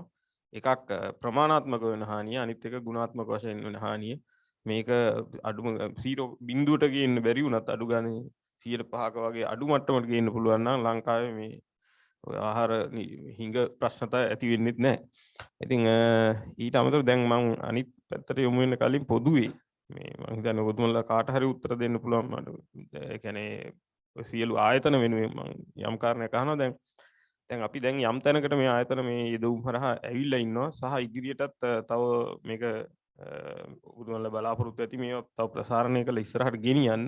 දැන් ඒ වගේ තැනකදී අපි හිතමු වෙනත් දැන් ආයතන පැත්තෙන් අපි හිතමු කුෂිකන් දෙපාර්තමේන්තුව මහවැලි අධිකාරිය හෝ එහෙම නැත්නම් අපනයික කර්ම දෙපාර්තමේන්තුව වගේ වෙන ආයතන මට්ටමින් හෝ එහෙම නැත්නම් රජයේ වශයෙන් ප්‍රතිපත්තිමය වශයෙන් මේ වගේ වෙනස් විය යුතු තැන් තියනවාද කියන්නේ එහෙම නැත්නම් යම් නීතිවල වෙනස්කම් ඒ වගේ දේවල් එහෙම ඒ කියන්නේ එහෙම වුණා නම් හොඳයි කියලා හිතන එහෙම අඳුරගත්ත දේවල් තියෙනවා නම් මම කියන්නේ පොදුවේ අපිට තියෙන සීමිත කාලය ඇතුළතදී එක්කෙනෙක් හරි උත්තර දෙන්න පුළුවන් නම් හොඳයි. හොඳ ප්‍රශ්නයක් සාන්ද්‍ර. දැන් මේකේ තියෙන ලොකුම ප්‍රශ්නේ දැන් තොරතුරු දත්ව හරහා අරගෙන කොහොමද තොරතුරු ගන්න? අර තොරතුරු කොහොමද ගොවියට අරන් යන්නේ? ඒ වගේම අපේ අතන මේකට කියන සයිලෝ මෙන්ටාලිටි කියලා. හැම ඩිපාර්ට්මන්ට් එකකම තොරතුරු තියෙනවා, දත්ව තියෙනවා. උදාහරණයක් ගත්තොත් අපිට කාලගුණ තොරතුරු තියෙනවා ලංකාවේ පුරා අරගත්ත දේවල්. ඇයි ඒ කාලගුණ තොරතුරු මිලියන 7ක් ඉන්න ෆාමර්ස්ලාට අරන් යන්න බැරි? ඒක ඒ තොරතුරු අරගෙන ඇයි අපිට ක්‍රොප් ඉන්ෂුරන්ස් මොඩල් එකක් අදා ගන්න බැරි වුනේ? වෙදර් ඉන්ඩෙක්ස් එක තියෙනවා නම් ක්‍රොප් ඉන්ෂුරන්ස් එක අදා ගන්න පුළුවන්. ඒකට දත්ව තියෙන චිකන් නෙක් ප්‍රොබ්ලම් එකක්. කුකුලා ආවද බිත්තරේ ආවද කියන වගේ. දැන් ඒක අදන්න අපිට තොරතුරු ඕනේ, දත්ව ඕනේ. දත්ව තියෙනවා නම් ඒක දෙන්න කැමති නැහැ. ඒ වගේ දෙපැත්තම ලොකු ප්‍රශ්නයක් තියෙනවා. ගොවියොන්ට සුදුසු ඇටියට දත්ව හරහා ඒගොල්ලන්ට තේරුම් ගන්න පුළුවන් ඇටියට තොරතුරු දෙන්න පුළුවන් නම් ඒකෙන් ගොඩක් දේවල් කරගන්න පුළුවන්. හරි තියෙන හරි වෙලාවට ගන්න. ඒකේ පොලිසිස් අනුව ඒ කියන්නේ අපේ ප්‍රතිපත්තිය අනුව ඒකෙන් පොඩි වෙනසක් කරගන්න ඕනේ. හැම ගවර්න්මන්ට් ඒ වගේම නොන් ගවර්න්මන්ට් දත්ව ඒ කියන්නේ අපිට ෂෙයා කරගන්න පුළුවන් දත්ව තියෙනවා නම් ඒකෙන් ෂෙයා කරගෙන එතනින් මොන හොඳ විසඳුමක් ගන්න පුළුවන් නම් ඒ ප්‍රශ්න තියෙනවා. ප්‍රයිවසි ඒ වගේම GDPR වගේ කතාවල් ගොඩක් තියෙනවා. ඒ දත්ව තියෙන දත්ව කියන්නේ හරිම සිකියෝ තැන. ඒකට හරි පොලිසිස් අපිට අදා ගන්න පුළුවන් නම් ගවර්න්මන්ට් එකක් ඇටියට ආයතන ඇටියට ඒ අනුව අපිට දත්ව හරියට ෂෙයා කරගෙන ඒකෙන් හොඳ විසඳුමක් ගන්න පුළුවන් නම් ගොඩක් දේවල් කරගන්න පුළුවන්. මේක පොඩි පියවරයක් වෙනවා. දැන් අපි හෙළවිරු 4 දත්ව ටිකක් ෂෙයා වෙනවා. ඒ කියන්නේ අපි හරහා කවුද ගොවිය එයාගේ ප්‍රොෆිට් එක කොහොමද මොකක්ද එයා ගාව දැන් මේ කන්නේ කොච්චර කාවස්ට් එක ආවද ඒ දත්ව ගන්න අපි ඒ දත්ව අපිට එළවිරු හරහා ෂෙයා කරනකොට ඒගොල්ලන්ට පුළුවන් ඒ මෙච්චර අස්වැන්නක් තියෙනවා මේකට අයිති මේකට ගන්න පුළුවන් වෙන්ඩර්ස්ලා කවුද මේකින් බයස්ලා කියලා තෝරගෙන ඒ අනුව ඒගොල්ලන්ට විසඳුමක් ගන්න පුළුවන් මේ දත්ව ෂෙයා කරනකින් ගොඩක් දේවල් කරගන්න පුළුවන් ඒකෙන් අපිටත් පාඩුවක් නැහැ ඒගොල්ලන්ටත් පාඩුවක් නැහැ ගොවියටත් හොඳ දෙයක් වෙනවා නම් ඒකේ කිසි වැරදක් නැහැ දත්ව ෂෙයා කරගන්න. ඒකේ හොඳ පොලිසිස් ටිකක් අපිට ගවර්න්මන්ට් එකක් ඇටියට අදා ගන්න පුළුවන් නම් ගොඩක් දේවල් කරගන්න පුළුවන්. මම මේ ඉක්ටා එතනට තමයි ඒක යොමු වෙන්නේ මොකද ඔබතුමන්ලා අතේ තමයි වැඩි තියෙන්නේ. මොකද දැන් මම කලින් කිව්වා වගේ අර එක එක දත්ත පද්ධති තියෙනවා. මේ අර අපි ඔතෙන්දි කියන මේ තාක්ෂණික වචනයක් අර ඉන්ටර්ऑපරබිලිටි කියන එක. ඒක ඇති කරගන්න මොකද්ද ඉක්ටා එතන පැත්තෙන් කරන්න යන්නේ. මුලින්ම ඇත්තටම දත්ත සම්බන්ධව කතා කරනකොට ඊයේ තිබුණ අපේ ICT ආයතනයේ සභාපතිතුමා සහභාගී වුණු සාකච්ඡාවක් ඇත්තටම එතෙන්දිත් අපි ওই දත්ත ගැන ගොඩක් කතා වුණා උෂා සේනානායක මහතා සහභාගී වුණා මේකේ ඇත්ත මූලික පියවර දැන් ඔල්රෙඩි අපි තියලා ඉවරයි ICT ආයතනයේ විසින් දත්ත ආරක්ෂණ ප්‍රොටෙක්ෂන් බිල් එහෙම නැත්නම් පනතක් අපි කරලා ඒක දැන් පාර්ලිමේන්තුවට ඉදිරිපත් කරලා පාර්ලිමේන්තු ඇප්‍රූවල් එකේ තියෙන්නේ ඒකත් සමගම හුඟක් වෙබ් දත්ත ෂෙයා කිරීමේදී තියෙන ප්‍රශ්න. ඒ කියන්නේ කෙනෙක්ගේ දත්ත අරගෙන කොහොමද ආයතනයක් වශයෙන් ඇත්තටම පෞද්ගලික ආයතනයක් වශයෙන් වුණත් ගොවියෙක්ගේ දත්ත ගත්තාන් පස්සේ මොන වගේ ලෙවල් එකකට ඒගොල්ලන්ට ෂෙයා කරන්න පුළුවන්ද? ඒගොල්ලන්ට තියෙන රෙස්පොන්සිබිලිටි එක මොකද්ද? ගොවියට තියෙන අයිතීන් මොනවද? ඒ ඔක්කොම එතන මේ ආවරණය වෙලා තියෙනවා. ඒක මම හිතන්නේ අවුරුදු කාලයකට අවුරුද්දකට විතර කලින් මේ වෙලා අපි මුලින්ම ICT ආයතනයේ විසින් අපි අනුමත වෙලා ඊට පස්සේ අමාත්‍යාංශයන් මතින් පස්සේ දැන් පාර්ලිමේන්තුවට යොමු කරලා තියෙන එක බිල් එකක් වශයෙන් ඇක්ට් එකක් වශයෙන් ගේන්න ඊට අමතරව සයිබර් ආරක්ෂණ පනත. සයිබර් ආරක්ෂණය සම්බන්ධව අපි කියන සයිබර් සිකියුරිටි ඇක්ට් එක ඒකත් ICT ආයතනයේ වෙනම අපේ ඉන්නවා නීති විශාරද ජයන්ත ෆර්නෑන්ඩෝ කියලා. එයාගේ මූලිකත්වයෙන් දැන් කටයුතු කරගෙන යනවා. ඊට අමතරව මම හිතන්නේ ආයතන වශයෙන් අපි මේ ටෙක්නොලොජි වලට සපෝට් කරද්දී ප්‍රධානම එකක් තමයි කනෙක්ටිවිටි. මම හිතන්නේ හුඟක් තැන්වලදී අපිට ආව ප්‍රශ්නේ. එතෙන්දී TRC එකේ ඩිරෙක්ටර් ජෙනරල් ඉන්නේ අපේ අධ්‍යක්ෂතුමා ඉන්නේ අපේ සභාපතිතුමාමයි දැන්ට. එහි තියෙනවා ගමට සංනිවේදනය කියලා ප්‍රෝග්‍රෑම් එකක්. ඒකත් එක්ක ICT ආයතනය කියන්නේ නිතරම ඒගොල්ලොත් එක්ක සාකච්ඡා කරගෙන ඒ වගේ අපේ මහවැලි ව්‍යාපාරය ඒ සරහා එන ගොවීන්ගෙන් සහ ගැටලු අපි ලිස්ට් එකක් එහෙම නැත්නම් අපි ඒක ලයිස්තුගත කරලා ඒගොල්ලන්ට ඒගොල්ල ලබා දීලා තිනවා. එතකොට ගමට සම්මිත ව්‍යාපාරය කරන්නේ ලැබෙන ලයිස්තු වල තියෙන රික්වයර්මන්ට් එකම අවශ්‍යතාව අඳුරගෙන ඒ අනුව තමයි ඒගොල්ලන්ගේ ටවර්ස් ස්ථානගත කරන්නේ. ඒ ක්‍රියාවලිය ඇත්තටම කරගෙන යනවා. ඊට අමතරව මම හිතන්නේ මේ අපි බිල වගේ වයට හොඳ එකක් අපිට TRC එකේ දැන්ට අපිට අවශ්‍ය තියෙනවා මේ කියන්නේ low frequency items. ඒවා ගේනෙද්දී බොහෝ දුරට මම හිතන්නේ මේ දැනට ස්ටාර්ට්අප් SL කියන කම්පැනිස් වලට විතරයි තියෙන්නේ. බට් අපි මේ ඇග්‍රිකල්චරල් පැත්තට එන කම්පැනිස් වලටත් සාකච්ඡා කරලා ඒ දැන් ග්‍රීන් channel එකක් තියෙනවා ඇත්තටම. ඒ ග්‍රීන් channel එකේ මොනවා හරි low frequency ඒවා ගේනකොට ඒ approval එක ඉක්මනට ලබා ගැනීම සහ ඒක තවත් පහසු වෙන විදිහේ වැඩපිළිවෙලක් දැන් තියෙන්නේ. ඒ ස්ටාර්ට්අප් SL එකේ ක්‍රියා මොනවාද රෙජිස්ටර් වෙලා නැති. එහෙම නැත්නම් ලියාපදිංචි නොවෙච්ච කම්පැනිස් ඉන්නවනේ අපි හරහා ඒ පාසුකම ලබා දෙන්න පුළුවන්. ඇත්තටම TRC පැත්තෙන් ඉන්න ඕන කටයුතු සඳහා. මම ඊළඟට මේ අතර බන්දුල මහත්මයාට වැඩි වෙලාවක් දෙනවා. ඊට කලින් මේ අපේ මහවැලි අධිකාරී වෙනුවෙන් වසන්ත දුග්ගන්න මහත්මයා ඉන්න මට කලින් වතාවත් මේක අහන්න හිතුණා. මේ දැන් අර මම කලින් කිව්වනේ මේ මහවැලි ප්‍රදේශ සාපේක්ෂව මේ කොළඹට සාපේක්ෂව බලුවොත් කනෙක්ටිවිටි ප්‍රශ්න තියෙනවා. ඒ කියන්නේ අන්තර්ජාල සම්බන්ධතා. ඊට පස්සේ අර ඩිජිටල් ලිටරසි එහෙම නැත්නම් මේ ඩිජිටල් සාක්ෂරතාවය කියන එක ඒ ගැටලු තියෙනවා. ඉතින් ඒ වගේ ඒවත් එක්ක ඒ කියන්නේ අතිරේක අභියෝග ඇති වෙන්නේ නැද්ද මහවැලි ප්‍රදේශවල මේ කරගෙන යන්නේ කොහොමද ඒවට මුහුණ දෙන්නේ කියන එක. අනිත් කාරණේ මේ දැන් තම ප්‍රියප්තිය දැන් මේ ඉවරුණා මෙතනින් එහාට මේක දැන් මෙතනින් නතර වෙනවද නැත්නම් කොහොමද ඉස්සරහට යන්නේ කියන. පළවෙනි ප්‍රශ්නෙට උත්තරේ ගත්තොත් මේ සම්බන්ධතා නැත්නම් සිග්නල් ගැටලුව කියන එක මහවැලියේ විතරක් නෙවෙයි ගොවියොන්ටම තියෙන ප්‍රශ්නයක්. ඒ නිසා මේක කොළඹ කරලා වැඩක් නැහැ නේ. මේක කරන්න ඕනේ ප්‍රත්‍යන්තයවල. ඉතින් ඒ ගොවියා ඉන්නේ ප්‍රත්‍යන්තයමයි. එතකොට ඒ නිසා උතර මේ සංනිවේදන ආයතන වල තියෙන අභියෝගය ඒක තමයි ඔවුන්ට සිද්ධ වෙනවා ඒ වැරද්ද හදන්න. වැරද්දක් නෙවෙයි. ඒ අඩුපාඩුව හදන්න. සමහර තැන්වල දුරකථන භාවිතය සඳහා පමණක් මේ සංඥා නිකුත් කරන පැති අපිට අහු වුණා. හැබැයි කෝල් එක ගත්තාට ඩේටා ගන්න යනකොට සිග්නල් ස්ට්‍රෙන්ත් එක මදි. ඒ නිසා ඒවට උපක්‍රම මම හිතන්නේ සංනිවේදන ආයතන දැනටමත් යොදමින් තියෙනවා.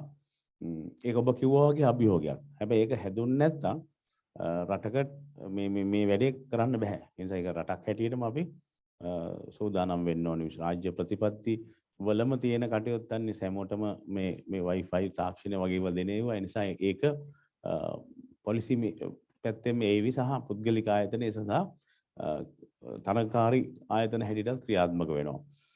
ඊළඟ එක තමයි මේ ඉදිරි පියවර. මම හිතන්නේ නිශංක මහතා සහ අතපත්තු මහත්මයා වැඩත් පැහැදිලි කරයි. අපි දැන් මේ පයිලට්ස් තුන ගම්මාන තුන කලාප තුනකින් විවිධත්වයෙන් යුතු කලාප තුනක් තෝරගත්තා. H කලාපයේ යොමම තඹුත් එකම කියන්නේ පහතරට වියලි කලාපයට. ඊට පස්සේ මොරගහ කන්ද කිව්වහම ඒක උඩරට සහ තෙත් කලාපේ. ආපහු දකුණට ගත්තාම DDL කියන්නේ වලව ගත්තාම පහතරට වැඩි උෂ්ණත්වයක් තියෙන පැත්තක අපි වියලි කලාපය. එතකොට මේ කලාප තුනේ තමයි දැන් ට්‍රයල් වෙන්නේ. එතකොට ඕකේ ඔය කියන සිග්නල් ප්‍රශ්නත් මිනිසුන්ගේ සංස්කෘතික භාෂා වගා විවිධ විවිධත්වයෙන් තු තැන් කීපයක්. ඒ නිසා අපි ඊළඟට මේ පයිලට් තුනේ සාර්ථකත්වය බලමින්ම තව එවැනි පයිලට් ගම්මාන තුනක් දැනට අපි තෝරාගෙන තියෙනවා. ඒ පයිලට්ස් තුන එන්නේ තවත් කලාප තුනකට. කියන්නේ මහවැලි දැනට කලාප 10ක් තියෙනවා. 10න් තවත් තුනක පයිලට් කරන්න හදන. එතකොට අපි මහවැලි හැටියට ගත්තොත් ශ්‍රී ලංකා මහවැලි හැටියට ගත්තොත් එහෙම කලාප 10 තුළ කලාප 6කම ට්‍රයල් කරලා ඉවරයි. ඒ කලාප 6න් අපිට පුළුවන්කම තියෙනවා අපේ මුළු දේශ සීමාවෙම පොඩි හරස්කඩක්. එතකොට අපි දන්නවා පොඩි බාධා කිරියොත් එතකොට අර දෙවෙනි කලාප තුන පටන් ගන්නකොට අර පළවෙනි තුන තවදුරටත් ඉදිරියට යනවා. ඒක පයිලට් නෙවෙයි ඊට පස්සේ මම සඳහා වැඩපිළිවෙල කියයි අපිට ඉදිරියේදී සඳහා තව අනුග්‍රහකත්ව සහ ආධාර අවශ්‍ය වෙනවා. ඒවා එතකොට දුවන්න ඕන. විශේෂයෙන් මෙන්න මේ මහකන්නේ ඉවරනකොට අපි මේකේ සාර්ථකත්වය හොඳින්ම දකින්න පුළුවන්. ගිය යලකන්නේ හෝ ගිය මහකන්නේ ගොවීන් ලැබූ ලාභයට වඩා නැත්නම් පුරු තිබ්බ විනාස්තීන්ට වඩා මේකේ ප්‍රගමනයක් අපි දැකිය යුතුයි මහා ඊට පස්සේ යලේ විතර එනකොට. එතකොට ඒක හැමෝම ක්‍රියාත්මක වෙනවා. එතකොට මම හිතන්නේ මේ පුද්ගලික ආයතන සහ මහවැලි අධිකාරිය මේක ටැමැප් ආයතනෙන් බාර ගන්නවා. බාර අරගෙන ඒක ඉන්ඩිපෙන්ඩන්ට් ස්වයංව වැඩේ කරගෙන යන්න වෙනවා. ඊට අමතරව මම හිතන්නේ යුරෝපා හවුල එක පසුපස හැමදාම ඉන්න එකක් නැහැ. ඊට පස්සේ ගොවීන් එක ව්‍යාපාරයක් හැටියට ගොවි සංගම් ගොවි සංවිධාන සහ මහවැලි අධිකාරිය කරන් යනකොට එයින් තමන්ගේ ව්‍යාපාරික ලාභයද ලබා ගැනීමෙන් ගොවියන්ට සේවය කරන්න පුද්ගලික ආයතන සහ රාජ්‍ය ආයතනයක් වන ටෙලිකොම් ආයතනය සිටිනවා.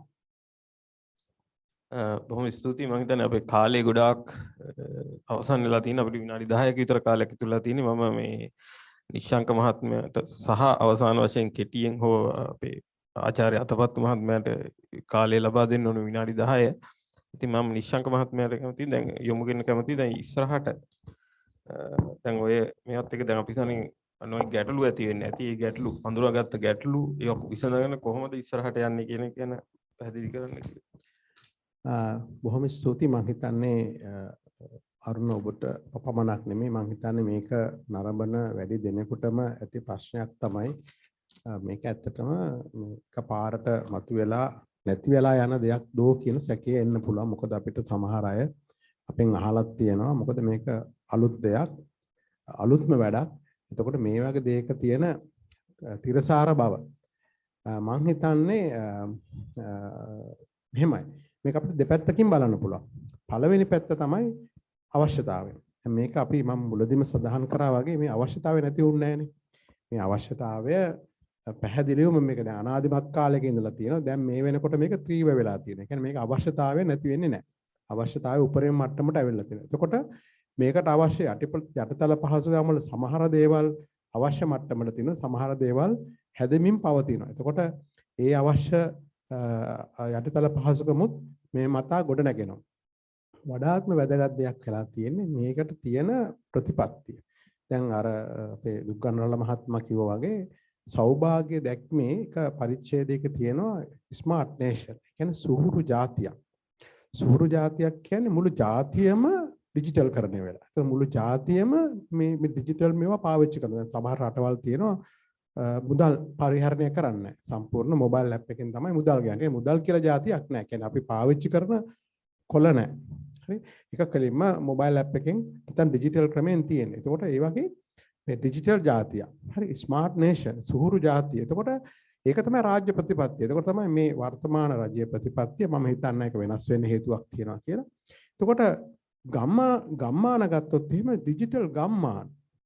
හරි දැන් අපි මේ කෘෂිකර්මයේ විතරයි කතා. නමුත් ඇත්තටම ජාත්‍යන්තරව ගත්තොත් එහෙම මේ ගමම ඩිජිටල් කරණය කරන්න ඕන හැමදේම. අධ්‍යාපනය, කෘෂිකර්මය, සංචාරක ව්‍යාපාරය ඇතුළු විවිධ ගමේට තියෙන සේවා සියල්ලම ඩිජිටල් කරන්න ඕන කියන මට්ටමේ තමයි ලෝකේ පමණ නෙමෙයි ලංකාවෙත් ඉන්නේ.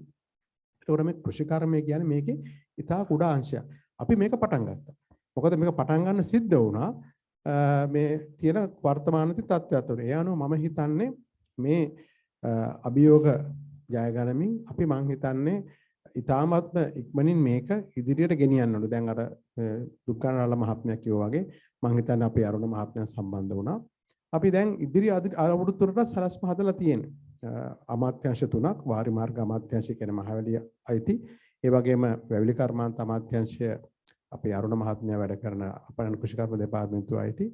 ඊළඟට කෘෂිකර්ම අමාත්‍යාංශය කියන කෘෂිකර්ම දෙපාර්තමේන්තුව ඇතුළු ආයතන අයිති. මේ අමාත්‍යාංශ තුන එකතු වෙලා දැන් මම හිතන්නේ අපි සැලැස්මක් හැදුවා ඉදිරි අවුරුදු තුනට. ඒ සැලැස්ම ඇත්තටම ප්‍රධාන වශයෙන්ම තියෙන මේ ඩිජිටල් කරණයට. මම හිතන්නේ ඒක ලොකු ව්‍යාපෘතියක් විදිහට මම හිතන්නේ පුළුල් වෙන. ඒ වගේම මේ ආයතන අතර තියෙන විවිධත්වය නැති කරලා මුළු කෘෂි අගයේ දාමෙන් එක තැනකට ගන්න පුළුවන් පිබලාවක් විදිහට තමයි අපි මේක හැදුවේ. අරුණ මහත්මයාගේ මම හිතලා අරුණ මහත්මයා ඒකට විශේෂ දායකත්වයක් දැක්වුවා. එතකොට ඉදිරියේදී ගොවියෙකුට පුළුවන් වෙන්න පුළුවන් ඕනම කෘෂිකර්ම ක්ෂේත්‍ර කෙනෙකුට පුළුවන් එක තැනකින් එක දත්තයකින් එක තැනකින් තාක්ෂණය ලබා ගන්නත් එක තැනකින් දත්ත ලබා ගන්නත් විවිධ තරගකාරීත්වයෙන් තියෙන විවිධ ජංගම දුරකථන මේ මෙවල මගෙන් වෙද්දපොළ සම්බන්ධතාවය ඇති කරගන්න මේ හැබැයි මේ හැම දෙයකම අවසානයේ වෙන්න ඕන ගොවියන්ට සහ පාරිභෝගික මේකට ඉදලා ඉන්න මේකේ ප්‍රතිලාභලාභීන්ට ප්‍රතිලාභයක් ලැබෙන්න ඕන. මම මීට කලින් දවසක් කිව්වා මේ ස්මාර්ට් නැත්නම් මේ ඩිජිටල් කරන්නේ නැත්නම් මේ ගම ස්මාර්ට් හරි මේ සුහුරු ගම්මාන වැඩසටහන මේ වචනේ සුන්දරත්වයෙන් මේ ඇත්තටම ප්‍රයෝජනයක් තියෙනවා. මේක ලැබෙන ප්‍රතිලාභ නිසා තමයි මේක සුන්දර වෙන්න ඕන. මේකේ තියෙන අවශ්‍යතාවය නිසා ගොවීන්ට ලැබෙන නැත්නම් ජනතාවට ලැබෙන ප්‍රතිලාභ නිසා මේක මම හිතනවා ඉතාමත් සුන්දර වැඩසටහනක් වෙයි කියලා හිතනවා. අනාගතයේදී විශේෂම තරුණ පරම්පරාව මේක වැළඳගනී කියලා මගේ ලොකු බලාපොරොත්තුවක් තියෙනවා. මම ඒ හින්දා ඉතාමත් සුබවාදීව මේ වැඩසටහනට සුබ පතනවා. විශේෂයෙන්ම මේකට නියල පෞද්ගලික ආයතන වලට විශේෂයෙන්ම ICT ආයතනයේ සහ අපේ මහවැලි අධිකාරිය ඇතුළු දැන් ඇත්තටම මහවැලි අධිකාරියට එළියට ගිහිල්ලා මේ කෘෂිකර්ම අපනයන කෘෂිකර්ම විවිධ අනිත් ආයතන වලට දැනටම මේක ව්‍යාප්තියම සූදානම් සිටිනවා. මම හිතන්නේ මේක ලොකු ඉතාමත්ම වැදගත් සුන්දර ජාතික වැඩසටහනක් වෙයි කියලා මගේ බලාපොරොත්තුව. අපි මම හිතන හැම දෙනාගේම බලාපොරොත්තුව ඉදිරියේදී මේක පළදෙන්නේ කියලා අපි හිතනවා.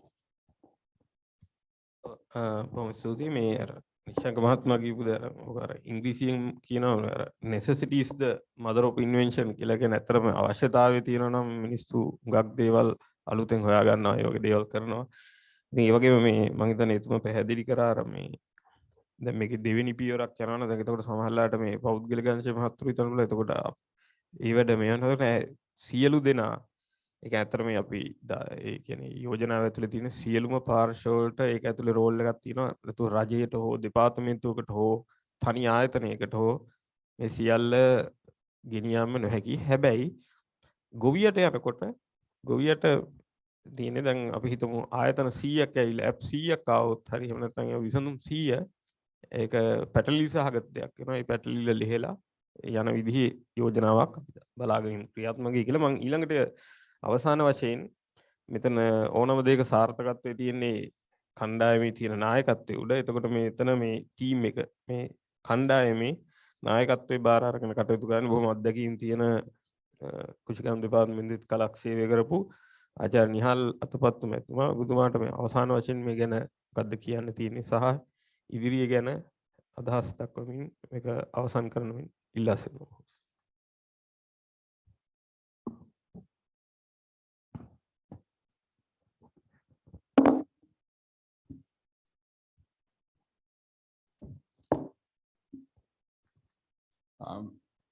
ඉතාමත් ස්තුතියි රණක මහත්මයා. මම අවසාන වශයෙන් මේ කටයුත්තේදී අපි ඒක ආබද්ධ වෙලා මේ ලබාගත්තු ජයග්‍රහණය ගැන යම්කිසි ආකාරයකින් හැඳින්වීමක් නැවත කරන්න අවශ්‍යයි කියලා කල්පනා කරනවා. දැන් අපි මේ වැඩසටහනේ අපගේ මාතෘකාව විදිහට දාගත්තේ ශ්‍රී ලංකාවේ කෘෂි අගයදාමය ඩිජිටල්කරණය කිරීමේ අවශ්‍යතාවය සහ හැකියාව. ඒකට සඳහා තියෙන විභවය. දැන් මේ සම්බන්ධයෙන් කතා කරනකොට අවශ්‍යතාවය ගැන ඇත්තටම ලොකු ගැටලුවක් නැහැ. අවශ්‍යතාවය හැමෝම දැනගෙන තියෙනවා. කෘෂිකර්ම ක්ෂේත්‍රයේ වැඩ කටයුතු කරපු අය විදියට අපි හැම අවස්ථාවකදීම දකිනවා යම් කිසි සේවාවන් සැපයීමේදී තියෙන අඩුපාඩුකම් දිනු කර ගැනීමට තියෙන අවශ්‍යතාවය. එතකොට ඒ අවශ්‍යතාවය සපුරා ගැනීම සඳහා අපිට විවිධාකාරයෙන් කටයුතු කරන්න සිද්ධ වෙලා තියෙනවා. අපි ඒ සම්බන්ධයෙන් කාලයක් තිස්සේ විවිධාකාර උපක්‍රමත් යොදලා තියෙනවා. දැන් අපි කෘෂිකර්ම ක්ෂේත්‍රයේ වැඩ කරපු අය විදිහට විශාල කාලයක් තිස්සේ දැකලා තියෙනවා විවිධාකාර නිපැයුම් නව නිවැයුම් ගොවින්ට ලබා දෙන ආකාරය. දැන් මේ ඩිජිටල්කරණය කියන එක ඒක තවත් එක පියවරක්. අපි සාමාන්‍ය sannivedana ක්ෂේත්‍රයේ සිද්ධ වෙච්ච විශාල දියුණු කිරීම එකතු කරගෙන එහෙම නැත්නම් අන්තර්ජාලය සම්බන්ධ කරගෙන යම් ආකාරයේ මේ සේවා ලබා දීමේ තත්ත්වය තවත් ඉහළ මට්ටමකට ගෙන යන්න පුළුවන්ද කියන එක ගැන තමයි මේ විභවය ගැන කතා කරනකොට සාමාන්‍යයෙන් අවධානය යොමු කරේ. දැන් මේ අවස්ථාවට සහභාගී වෙච්ච මේ අපි සමග ඉන්න කණ්ඩායම දිහා බැලුවොත් පැහැදිලිව පෙනී යනවා අපිට විවිධ ක්ෂේත්‍ර වලින් සේවා සැපයීමේ හැකියාව තියෙන ආයතන රාශියක් එකතු වෙලා ඉන්නවා. ඩයලොග් ආයතනය, සෙලාට ආයතනය, සෙන්සැග්‍රෝ ආයතනය, SLT ප්‍රමුඛ හෙළවිරු ආයතනය, පික්මි ආයතනය එකිනෙකට වෙනස් සේවා සපයන නමුත් කෘෂිකර්ම අංශයේ විවිධ කොටස් වලට වැදගත් වෙන සේවා සපයන කණ්ඩායම් ගොඩක්. එතකොට මේ සේවා සපයන කණ්ඩායම් එකතු වෙලා තම තමන්ගේ සේවා සැපයීමේ හැකියාව දියුණු කරගෙන තිබුණාට අපිට මේවා එක තැනකට අරගෙන මේක ක්‍රියාත්මක වෙන ආකාරය පිළිබඳව හොඳ ආදර්ශයක් තිබුණේ නැහැ. මේ අවස්ථාවේදී තමයි අපිට ඇත්තටම ටමප් ආයතනය අපි තාක්ෂණික සහාය සැපීමේ ආයතනයක් විදිහට මේක කොහොමද ක්‍රියාත්මක මට්ටමට ගන්න කියලා සාකච්ඡා කරනකොට අපේ විශේෂඥ දැනුම ලබා දීම සඳහා අපි සමග කටයුතු කරන බන්දුලේ සංඝ මහත්මයාත් මුල් කරගෙන මහවැලිය මේකට සහභාගී කරගත්තේ. දැන් මේ ගම ස්මාර්ට් කියන වැඩසටහන කියන්නේ ගම ස්මාර්ට් කියන නම යටතේ අපි මහවැලිය සමග ක්‍රියාත්මක කරන වැඩසටහනේදී තමයි අපිට අවශ්‍යතාව හැකියාවක් ලැබුණේ මේ සියලුම ආයතන එක තැනකට ගන්න. අපි දැන් මේ ආයතන ටික එක මට්ටමකට අරන් සහයෝගයෙන් කටයුතු කරන එක කණ්ඩායමක් බවට පත් කරගන්න අවශ්‍ය කරන පදනම මෙතෙන්දී සකස් කරගත්තා. එතෙන්දී අපිට අර මුලින්ම විවිධ අවස්ථාවලදී සඳහන් කරන්න යුතු සේවාවන් කියන්නේ ගොවින්ට දැනුම පිළිබඳ සේවාවන් තමන් වගා කළ යුත්තේ මොන භෝගයද මොන වෙලාවටද ඒ සඳහා අවශ්‍ය කරන යෙදවුම් ලබා ගන්නේ කොහෙන්ද කියන ඒ අවශ්‍යතාවයන් සපුරා ගැනීම සඳහා සේවා ලබා දෙන්න පුළුවන් කණ්ඩායමක් මෙතන ඉන්නවා. ඒ වගේම තමයි තාක්ෂණික සේවා. දැන් ගොවියා වගා කරන්න පටන් ගත්තට පස්සේ බීජය ක්ෂේත්‍රයේ දමපු වෙලාවෙ ඉඳලා නමත අස්වැන්න නෙලා ගන්නකම් මේ මුළු කාල සීමාව තුළදීම මේ භෝගයේ ඉහළම මට්ටමින් වගා කිරීම තමයි අපි ගොවීන්ගෙන් බලාපොරොත්තු වෙන්නේ විශේෂයෙන්ම වාණිජ වශයෙන් වැඩ කටයුතු කරන ගොවීන්ගෙන්. එතකොට ඒ සම්බන්ධයෙන් ඕන කරන දැනුම තියෙන ඒ දැනුම අන්තර්ජාලය සහ ඩිජිටල් කරන ක්‍රම මගින් ලබා දීමේ හැකියාව තියෙන ආයතනත් මෙතන අපි ඒකාබද්ධ කරගෙන තියෙනවා. ඒ වගේම ඒකේ හුඟක් අවසාන අවස්ථාවට ආවහම තමයි නිෂ්පාදනය කරගත්තු දේ වෙළඳපොළට ගුණාත්මකකින් ප්‍රමාණාත්මකව අවශ්‍ය කාල සීමාවට ලබා දීම සම්බන්ධයෙන් ඒ සඳහා විවිධ සේවා ලබා දෙන්න පුළුවන් ආයතනත් අපිට එකතු වෙලා තියෙනවා. ඒක තමයි මේ වැඩසටහනේ තියෙන අවසාන වැදගත්කම. මොකද අපි මේ සියලුම හැකියාවන් අපේ රටේ තියෙන විභවයන් කීපයක්ම එකට එකතු කරගෙන මේවා කොහොමද ප්‍රායෝගික මට්ටමේ ක්‍රියාත්මක කරන්න පුළුවන් කියන පිළිබඳව හොඳ නියම ව්‍යාපාරයක් ක්‍රියාත්මක කරා. එතකොට එතෙන්දී මහවැලි ව්‍යාපාරය අපිට ඉතාමත්ම ඉහළ සහයෝගයක් ලබා දීලා විශේෂයෙන්ම මහවැලි ව්‍යාපාරයේ අධ්‍යක්ෂ ජනරාල්තුමා ආචාර්ය කොටගම මහත්මයා, ඒ වගේම දුග්ගන්නාරාල මහත්මයා තමන්ගේ ඇත්තටම ක්ෂේත්‍රයනුත් පිටතට ගිහිල්ලා බොහොම ඉහළින් මේ කාර්ය බාර අරගෙන අපිට විශාල සහයෝගයක් දුන්නා. එතකොට අපි දැන් එක මට්ටමකට මේ වැඩ කටයුතු අරගෙන ඇවිල්ලා අපිට ඇත්තටම කියන්න පුළුවන් මේකට ඕන කරන කියන්නේ හැමෝටම ජයගත හැකි, හැමෝටම වාසි ලැබෙන, එහෙම නැත්නම් වින් වින් කියන වගේ තත්වයකට මේක අරගෙන ඇවිත් තියෙනවා. දැන් ඒ ඇවිල්ලා තාක්ෂණික පැත්ත. එතකොට එතෙන්දී ඒ තාක්ෂණික පැත්තේදී අපි එතනින්ම නැවතුනේත් නැහැ. අපි මේක සාමාන්‍යයෙන් ව්‍යාපාරයක් විදිහට තිරසාර විදිහට ඉස්සරහට ගෙනියන්න ඕන නම් මේ සඳහා අවශ්‍ය කරන වෙනත් ක්‍රම ගැනත් හොයලා බැලුවා. එතෙන්දී තමයි අපිට ICT වැනි ආයතන, SLT වගේ ජාතික මට්ටමින් ක්‍රියාත්මක වන සංවේදන ආයතනවල අවශ්‍යකම ගැන හොඳ අවබෝධයක් ලැබුණේ. එතකොට අපි මේ ඒ ආයතනත් එකතු කරගෙන තියෙන්නේ දැන්. ඒ ආකාරයෙන් එතකොට රටේ ජාතික මට්ටමින් යම් කිසි ආකාරයේ ප්‍රතිපත්තිමය තීරණ ගන්න තියෙනවා නම් ඒ ප්‍රතිපත්තිමය තීරණ අරගෙන ඒක ක්‍රියාත්මක කිරීම සඳහා නියම අවශ්‍ය අංශවලට යොමු කිරීමට අවශ්‍යතාවය තියෙනවා නම් ඒ සම්බන්ධයෙන්ුත් අපි සැලකිල්ල යොමු කරලා තියෙනවා මේ ආයතන ඒකාබද්ධ කිරීමෙන්. ඉතින් මට ඊටාම පැහැදිලිව ඊටාම සතුටින් කියන්න පුළුවන් අපි ඉදිරියට යන්න පුළුවන් ඊටාමත්ම ඉහළ මට්ටමකින් කටයුතු කරන්න පුළුවන් මේ ගොවින්ට සේවා සැපයීමේ වැඩපිළිවෙලකට අඩිතාලම දාලා දැන් කටයුතු පටන් අරගෙන කරගෙන යනවා. අපි බලාපොරොත්තු වෙන්නේ දැන් අපිට පළවෙනි කන්‍යක් ඉවර වෙනකොට විශාල අත්දැකීම් සමුදායක් ලැබෙයි. ඒ ලැබෙන අත්දැකීම් ඊළඟ අවස්ථාවලදී මේ ව්‍යාපෘතිය අපේ නියම මට්ටමින් ක්‍රියාත්මක කරපු ගම් මට්ටම තවත් විශාල වශයෙන් පුළුල් කරගෙන වෙනත් ප්‍රදේශවලට මහවැලි ප්‍රදේශයත් මහවැලි ප්‍රදේශයෙන් පිටත වෙනත් කෘෂි කර්ම කලාපවලටත් අරගෙන යන්න ඕන කරන විශාල පදනමක් දැන් අපි හසකස් කරගෙන තියෙනවා. එතනදී මම විශේෂයෙන්ම ඇත්තටම මේ අවස්ථාවේ මතක් කරන්න ඕන අපි සමග සහභාගී වෙලා ඉන්න මේ කණ්ඩායම මේ සියලුම ආයතන Tamanට පුළුවන් ඉහළම මට්ටමින් මේකට සහභාගී වෙලා තියෙනවා. තාක්ෂණික සේවා සැපයීමෙන් Tamanගේ නිලධාරීන් සහ අනිත් සේවා මහත්වරුන් පුළුවන් තරම් මේ කටයුතු සඳහා කියන්නේ ඒකට කැපවීමකින් යොමු කිරීමෙන් අපිට හුඟක්ම මේ කටයුත්ත පහසුවෙන් කරගත්තු එකක් නෙවෙයි. කොවිඩ් නිසා රටේ විශාල දුෂ්කරතා තියෙනකොට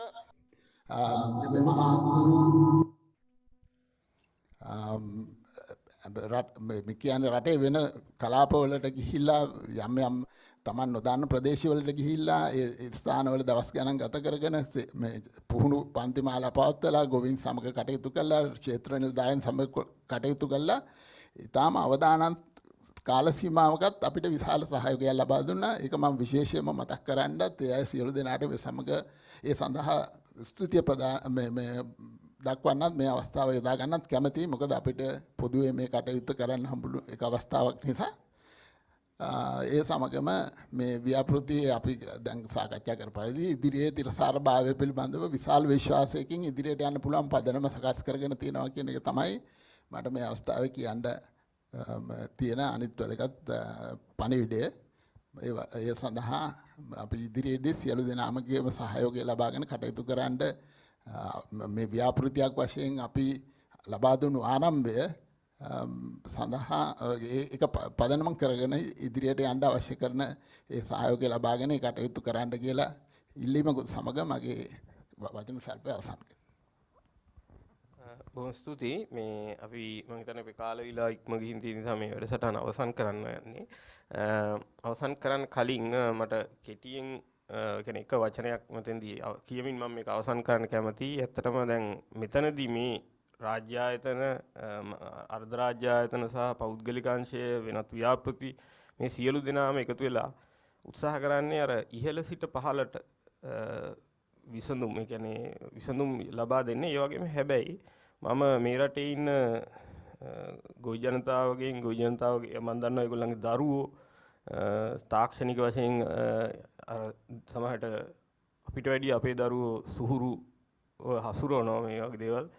පහළ ඉඳන් ඉහළටත් යම් යම් දේවල් යොදා ගන්න පුළුවන්. ඒ කියන්නේ අවම වශයෙන් සමහරලාට මේ අපේ ජංගම දුරකථනයේ අතේ තියෙන එකේ අපි මේ ගැන ගොඩක් වෙලාට කියනවා මේක මේ ඒකිනුත් පුංචි පුංචි දේවල් සමහරට කාලගුණික දැනගෙන වෙන්න පුළුවන් නොඑක් දේවල් වලට පාවිච්චි කරන්න පුළුවන්. අර ඉහළ සිට පහළට විසඳුම් දෙන්න මේ ව්‍යාපෘතිය සහ අනිකුත් ඒවා අතර උත්සාහ කරන අතරේ ඒවා එන දවසක ප්‍රයෝජනට ගන්නවා වගේම පහළ සිට ඉහළට තමන්ට පුළුවන් දේවල් යොදාගෙන වඩාත් සාර්ථක විදිහට තමන්ගේ කුෂිකර්මය මේ අගේ දාමේ තුල තමන්ගේ කාර්යය හොඳින් කරගන්න හැමෝටම ඉඩකඩ ලැබෙන්න කියලා ප්‍රාර්ථනා කරමින් හැමෝටම සුබ දවසක් ප්‍රාර්ථනා කරමින් අපි වැඩසටහන අවසන් කරනවා. බොහොම ස්තුතියි.